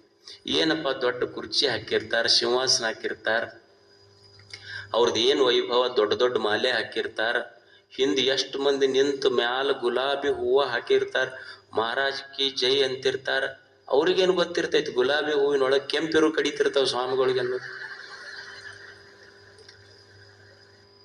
ಹಂಗ ಒಬ್ಬರದು ನೋಡಿದ್ರೆ ನಿಮ್ಮರದು ನೋಡಿದ್ರೆ ನಮಗ್ ಚಲೋ, ನಂಬುದು ನೋಡಿದ್ರೆ ನಿಮಗ್ ಚಲೋ. ಸಂಶಯ ಮನುಷ್ಯಾಗ ಯಾವಾಗ ಹೋದ್ರು ಚಲೋ ಅಂತ ಸಂಶಯ ಇರ್ತೈತಿ. ಅಲ್ಲಿ ಎಲ್ಲರಿಗೂ ಸಂಶಯ ಐತಿ. ಗಂಡಗೆ ಹೆಂಡತಿ ಮೇಲೆ ಸಂಶಯ, ಹೆಂಡತಿ ಗಂಡನ ಮೇಲೆ ಸಂಶಯ, ತಂದಿ ಮೇಲೆ ಮಗನಿಗೆ ಸಂಶಯ, ಮಗನ ಮೇಲೆ ತಂದಿಗೆ ಸಂಶಯ. ಈ ಗಂಡಗೆ ಹೆಂಡತಿ ಮೇಲೆ ಸಂಶಯ ಇರ್ತೈತಿ. ಆ ಮಗ ಕೇಳ್ದಂತ ಯಾವ ಒಂದು ಕತ್ತಿ ಹೇಳ. ಅವ್ರವ್ ಅಂದ್ಲಂತ, ನಾ ಏನ್ ಹೇಳೋದಿಲ್ಲ, ಈಗ ನಿಮ್ಮಪ್ಪ ಮನಿಗ್ ಬರ್ತಾನ, ಯಾಕೆ ಲೇಟ್ ಆಗಿ ಬಂದೆ ಅಂತ ಇಷ್ಟ ಕೇಳ್ತೀನಿ, ಒಂದ್ಯಾಕೆ 100 ಕತ್ತಿ ಹೇಳ್ತಾನೆ ಕೇಳೀಗ. ಮತ್ ನೀವು ಜಲ್ದಿ ಮನಿಗ್ ಬರೋದ್ ಕಲಿಬೇಕು. 6 ಗಂಟೆಕ ಸೊಳ್ಳಿ ಮನಿ ಸೇರ್ತಾವ್, ನೀವು ರಾತ್ರಿ 12ಕ್ಕೆ ಬಂದ್ರೆ ಹೆಂಗಪ್ಪ? ಸಂಶಯ ಅಷ್ಟ ಇದು. ತಂದಿಗೆ ಮೇಲೆ ಮಗನಿಗೆ ಸಂಶಯ, ಮಗನ ಮೇಲೆ ತಂದಿಗೆ ಸಂಶಯ. ಯಾರ ಸಂಶಯ ಇಲ್ಲಾರ್ದ ಅದಾರ ಹೇಳ್ರಿ ಇಲ್ಲಿ? ಮಗ ಕುಡ್ದು ಬಂದ, ಕುಡ್ದು ಮನಿಗೆ ಬಂದ ಕೂಡ್ಲೇನೆ ಅವ್ರಪ್ಪ ಕೇಳ್ದಂತ, ಕುಡ್ದು ಬಂದಿ ಏನಂತ. ಇಲ್ಲಪ್ಪ ಅಂತಂದು. ಅವ್ ಪಾನ್ಗಿನ್ ಹಾಕೊಂಡ್ ಬಂದಿದ್ ಮತ್ತೆ ವಾಸನೆ ಗೀಸ್ನಿ ಬಡ್ದೈತ್ ನಮ್ಮ ಅಪ್ಪಗಂತ. ಅವ್ರಿಗೆ ಗೊತ್ತಿರ್ತಾವ ಟೆಕ್ನಿಕ್ ಏನೇನ್ ಮಾಡ್ಬೇಕಂತ. ಅವ್ರಪ್ಪ ಕೇಳ್ದ, ಕುಡ್ದು ಬಂದಿ ಏನಂತಂದು. ಇಲ್ಲಪ್ಪ ಅಂತಂದು. ಮತ್ತ ಅಲ್ಲಿ ಹೋಗಿ ಅವ ಏನ್ ಮಾಡ್ದ, ನಟನೆ ಮಾಡಕತ್ತ. ಲ್ಯಾಪ್ಟಾಪ್ ಓಪನ್ ಮಾಡ್ಕೊಂಡ್ ಕುಂತಂಗ ಓಪನ್ ಮಾಡಕತ್ತಿದ್ದ. ಅವ್ರಪ್ಪ ಕೇಳ್ದ, ಕುಡ್ದು ಬಂದಿ ಏನಂತಂದ. ಇಲ್ಲಪ್ಪ ಅಂತಂದ. ಮತ್ತ ಅಲ್ಲಿ ಕುಂತ ಸುಟ್ಕೇಶ್ ಯಾಕೆ ಓಪನ್ ಮಾಡ್ಕೊಂಡ್ ಕುಂತಿ ಅಂದ ಅವ್ರಪ್ಪ. ಅದಕ್ಕೆ ನಿಷೇಧಾಗ ಸುಟ್ಕೇಶ್ ಯಾವುದು ಲ್ಯಾಪ್ಟಾಪ್ ಯಾವುದು ಗೊತ್ತಿದ್ದಿಲ್ಲ ಅದಕ್ಕೆ. ತಂದಿಗೆ ಮಗನ ಮೇಲೆ ಸಂಶಯ, ಮಗನಿಗೆ ತಂದಿ ಮೇಲೆ ಸಂಶಯ. ಬಸವಣ್ಣವ್ರ ಅಂತಾರ, ಏನಿದು ಹೆಂಗ ನಿರ್ಣಯ ತೆಗೆದುಕೊಳ್ಳುವುದೇ ಭಗವಂತ ಇಲ್ಲಿ? ಒಲೆ ಹತ್ತಿ ಉರಿದರೆ ನಿಲ್ಲಬಹುದಲ್ಲದೆ ಧರೆ ಹತ್ತಿ ಉರಿದರೆ ನಿಲ್ಲಬಹುದೇ? ಏರಿ ನೀರುಂಬೊಡೆ ಬೇಲಿ ಕೈಯ ಮೇಯ್ವಡೆ, ನಾರಿ ಮನೆಯಲ್ಲಿ ಕಳುವಡೆ, ತಾಯಿ ಎದೆ ಹಾಲು ನಂಜಾಗಿ ಕೊಲ್ಲುವಡೆ, ಇನ್ನಾರಿಗೆ ದೂರುವೆ ಕೂಡಲ ಸಂಘ. ಏನು ನೀವೊಂದು ಕೆರಿಗೊಂದು ದಿಬ್ಬ ಕಟ್ಟಿ ಅದಕ್ಕೆ ಹೊಡ್ಡ ಹಾಕಿವಂತೀರೇನಂತೀರಿ? ಅದ ಕೆರಿಗ್ ಕಟ್ಟಿದ ದಿಬ್ಬನ ಕೆರಿ ನೀರು ಕುಡ್ಯಾಕತ್ತು ಅಂದ ಯಾರಿಗೆ ನಾನು ವಿಶ್ವಾಸ ಮಾಡೋದು? ಮತ್ತ ಹೊಲಕ್ಕೆ ಹಚ್ಚಿದ ಬೇಲಿನ ಬೆಳಿ ಮೇಯಕತ್ತು ಅಂದ್ರೆ ಯಾರಿಗೆ ವಿಶ್ವಾಸ ಮಾಡ್ಲಿ? ಮನ್ಯಾಗಿದ್ದವ್ರಿಗೆ ಯಾರಿಗೆ ಚಾವಿ ಕೊಟ್ಟಿದ್ವಿ ಅವರ ಮುಗಿಸಾಕತ್ರು ಅಂದ್ರ ಯಾರ ಮೇಲೆ ವಿಶ್ವಾಸ ಮಾಡ್ಲಿ? ನನಗ ಜನ್ಮ ಕೊಟ್ಟ ತಾಯಿಯ ಎದೆ ಹಾಲ ನನಗ ವಿಷ ನಂಜಾತು ಅಂದ್ರ ಈ ನಂಜ ಬಿಡಿಸುವರು ಯಾರು? ಭಗವಂತ. ಯಾರಿಗೆ ನಂಬಬೇಕಿಲ್ಲಿ? ಯಾರನ್ನು ನಂಬುವುದಿಲ್ಲ. ಜನ್ಮ ಕೊಟ್ಟ ಭಗವಂತನನ್ನು ನಂಬಿ ಬದುಕುವುದಷ್ಟೇ ಅನ್ನುವ ಸತ್ಯ ಅರ್ಥ ಮಾಡಿಕೊಂಡು ಬದುಕು. ಸಂಶಯ ಇರಬಾರದು ಜೀವನದೊಳಗಂತಷ್ಟೆ. ಜೀವನ ಅಂದ ಮೇಲೆ ಇವು 3 ಗೊತ್ತಿರ್ಬೇಕು. ಏನು? ದೇಹದ ಬಗ್ಗೆ ಬೆಲೆ ಗೊತ್ತಿರ್ಬೇಕು, ದೇವರಿದೊಂದು ದೊಡ್ಡ ಜೀವನ ಕೊಟ್ಟಾನ ಅನ್ನೋದು ಗೊತ್ತಿರ್ಬೇಕು, 1ನೇದ್ದು. 2ನೇದ್ದು ನಂಬಿಕೆ ಬೇಕು, ಶ್ರದ್ಧಾ ಇರಬೇಕು. 3ನೇದ್ದು ಸಂಶಯ ಇರಬಾರ್ದು. ಸಂಶಯ ಮನುಷ್ಯನನ್ನು ವಿನಾಶ ಮಾಡ್ತೈತಿ. Take a good decision. ಅದಕ್ಕೆ ಜೀವನದ ಮೇಲೆ ಸ್ವಲ್ಪ ಸೋಲ ಗೆಲುವ ಬರ್ತಿರ್ತಾವ, ಹೆಚ್ಚು ಕಡಿಮೆ ಆಗ್ತಿರ್ತಾವ. ಮನುಷ್ಯ ಈ ವಿಫಲತೆಗಳನ್ನು ಮೀರಿ ಬದುಕುವುದನ್ನು ಕಲಿಬೇಕು. ನೀವು ಅಬ್ರಹಾಂ ಲಿಂಕನ್ ಅವ್ರ ಹೆಸರು ಕೇಳಿರ್ಬೇಕು. ಅವರು ಅಮೇರಿಕದ ಅಧ್ಯಕ್ಷರಿದ್ರು. ಅವರು ಮುನ್ಸಿಪಾಲ್ಟಿ ಎಲೆಕ್ಷನ್ನಿಂದ ಸೋಲ್ತಾರ. ಅವು ಅಲ್ಲಿ ಬೇರೆ ಇರ್ತಾವ, ಸುಮ್ಮನೆ ನಿಮಗೆ ತಿಳಿಲಿ ಅಂತ ಹೇಳ್ತೀನಿ. MLA ಎಲೆಕ್ಷನ್ನಾಗ ಸೋಲ್ತಾರ, MLC ಎಲೆಕ್ಷನ್ನಾಗ ಸೋಲ್ತಾರ. ಹಿಂಗೆ 7 ಸಲ ಸೋಲ್ತಾರ ಅವರು. 7 ಸಲ ಎಲೆಕ್ಷನ್ನಿಗೆ ಸೋಲ್ತಾರ. ಅವ್ರು ಅಂತಿರ್ತಾರ, I am the president of America ಅಂತ. ಯಾವಾಗ ಸೋತಾಗ, ಗೆದ್ದಾಗಲ್ಲ, I am the president of America. ಒಳಗ ಮನಸ್ಸಿನಾಗ ಅಂತಿರ್ತಾರ, I am the president of America ಅಂತ ಹೇಳ್ತಿದ್ರಂತ ದೋಸ್ತರಿಗೆಲ್ಲ. ಅವ್ರ ಸ್ನೇಹಿತ ಒಮ್ಮೆ ಕೇಳ್ದವ್ರಿಗೆಲ್ಲ, 7 ಸಲ ಸೋತೀರಿ, ಯಾವಾಗ ಆಗೋದು ನೀವು ಅಂತ. ಅವಾಗ ಅವ್ರಂತಾರ, ಮೊದಲು ಒಳಗೆ ಅನ್ಬೇಕು, ಆಮೇಲೆ ಹೊರಗೆ ಆಗ್ತೀವಿ ಅಂದ್ರವ್ರು. ಒಂದು ದಿವಸ 7 ಸಲ ಸೋತಂತ ವ್ಯಕ್ತಿ ಒಂದು ದಿವಸ ಅಮೇರಿಕದ ಅಧ್ಯಕ್ಷ ಆದ. He was a successful president in America. ಅವನಷ್ಟು ಯಶಸ್ವಿ ಅಧ್ಯಕ್ಷರೇ ಯಾರೂ ಆಗಲಿಲ್ಲ. ಹಿಂಗೆ ನೀವು ಒಮ್ಮೆ ನಿಂತು ಕೈ ಸುಟ್ಕೊಂಡು ಬಿಡಬಾರ್ದು, ಸ್ವಲ್ಪ ಟ್ರೈ ಮಾಡ್ತಿರ್ಬೇಕಷ್ಟ. 7 ಸಲ ಆತ ಟ್ರೈ ಮಾಡ್ದ. ಕೊನೆಗೊಮ್ಮೆ ಅವ ಹೇಳ್ತಾನೆ, the greatest glory of my life is not in never falling but rising when I fall. ನನ್ನ ಜೀವನದ ನಿಜವಾದ ಶ್ರೇಷ್ಠತೆ ಅಂತಂದ್ರ ನಾನು ಬಿದ್ದಾಗ ಬೀಳಿಲ್ಲ, ಬಿದ್ದಾಗ ಎದ್ದು ಓಡುವುದನ್ನು ಕಲಿತ್ನೆಲ್ಲ. ನಾನು ವಿಫಲತೆಯ ಮಧ್ಯದಲ್ಲಿ ಸಫಲತೆಯ ಕನಸು ಕಾಣುವ ಕ್ಷಣ ಇತ್ತಲ್ಲ ನನ್ನ ಜೀವನದೊಳಗ, ಅದು ನನ್ನ ಜೀವನದ ನಿಜವಾದ ಯಶಸ್ಸು ಅಂತ ಅಬ್ರಹಾಂ ಲಿಂಕನ್ ಅವ್ರು ಹೇಳ್ತಾರೆ. ಅದಕ್ಕೆ ಇವು ಇರ್ತಾವ, ಒಂದು ಸ್ವಲ್ಪ ಅಜ್ಞತಾ ಇರ್ತೈತಿ, ಸಂಶಯ ಇರ್ತೈತಿ, ಅಶ್ರದ್ಧಾ, ಇಂಥ ಗುಣಗಳು ಮನುಷ್ಯನಲ್ಲಿ ಆಗಾಗ ಬರ್ತಿರ್ತಾವ. ಅವನ್ನ ತೆಗಿಬೇಕು. ತೆಗೆದು ಒಳ್ಳೆಯ ಗುಣಗಳನ್ನು ಮನುಷ್ಯ ಸಂಗ್ರಹ ಮಾಡ್ತಿರ್ಬೇಕು. ಈಗ ನೀವು ಮನ್ಯಾಗ ಒಂದು ಟ್ರೆಜರಿ ಇರ್ತೀರಿ, ಕಿಮ್ಮತ್ತಿನ ಟ್ರೆಜರಿ ತಂದಿಡ್ತೀರಿ, ಮನ್ಯಾಗ ದೇವ್ರ ಕೊಲೆಯಾಗಿ ಇಡ್ತೀರಿ. ಆ ಕಿಮ್ಮತ್ತಿನ ಟ್ರೆಜರಿ ತಂದಿಟ್ಟು ಆ ಟ್ರೆಜರಿ ಒಳಗೆ ಏನು ಇಡ್ತೀರಿ ಹೇಳ್ರಿ? ಯಾರ್ಯಾರ ಕಸಬರಿಗೆ ಮಸೇರಿಗೆ ಒಯ್ದಿಡ್ತೀರೇನು? ಯಾರು ಇಡುವುದಿಲ್ಲ. ಯಾರು ಕಸಬರಿಗೆ ಮಸೇರಿಗೆ ಒಯ್ದಿಟ್ಟಿಲ್ಲ, ಅದ್ರೊಳಗೆ ಏನು ಇಟ್ಟಿರ್ತೀರಿ? ಬಂಗಾರ, ಬೆಳ್ಳಿ, ರೇಷ್ಮೆ ಬಟ್ಟಿನ ಇಟ್ಟಿರ್ತೀರಿಲ್ಲ. ಹಂಗ ದೇಹ ಅನ್ನೋದು ಭಗವಂತ ಕೊಟ್ಟ ಒಂದು ಕಿಮ್ಮತ್ತಿನ ಟ್ರೆಜರಿ ಇದು. ಇದರೊಳಗೆ ಅಜ್ಞಾ, ಅಶ್ರದ್ಧೆ, ಸಂಶಯ ಅನ್ನುವಂಥ ಕೆಟ್ಟ ಗುಣಗಳು ಇಡುವುದಕ್ಕಿಂತ ಜೀವನದ ಬಗ್ಗೆ ಪ್ರಜ್ಞೆ, ಅರಿವು, ಶ್ರದ್ಧೆ, ನಿರ್ಣಯ ಅನ್ನುವಂಥ ಶ್ರೇಷ್ಠ ಗುಣಗಳು ಇಟ್ವಿ ಅಂದ್ರೆ ಅದು ಕಿಮ್ಮತ್ತಿನ ಟ್ರೆಜರಿಯೊಳಗೆ ಬಂಗಾರ, ಬೆಳ್ಳಿ ಇಟ್ಟಷ್ಟೇ ಶ್ರೇಷ್ಠ ಅನ್ನುವ ಮಾತುಗಳನ್ನು ಹೇಳಿ, ಜೀವನದಲ್ಲಿ ವಿಫಲತೆಗಳು ಬರ್ತಾವ, ಅವುಗಳನ್ನು ಮೀರಿ ಬದುಕುವಂಥ ಕಲೆ ಕಲಿಯುವುದೇ ಜೀವನ. ತಮಗೆಲ್ಲ ಶರಣು. ದಯವಿಟ್ಟು ಪ್ರಾರ್ಥನೆ, ಸಾವಕಾಶವಾಗಿ ಸಮಾಧಾನದಿಂದ ಹೋಗ್ರಿ, ಮತ್ತು ಸೀದಾ ಮನೆಗೆ ಹೋಗ್ರಿ ಅಷ್ಟೇ.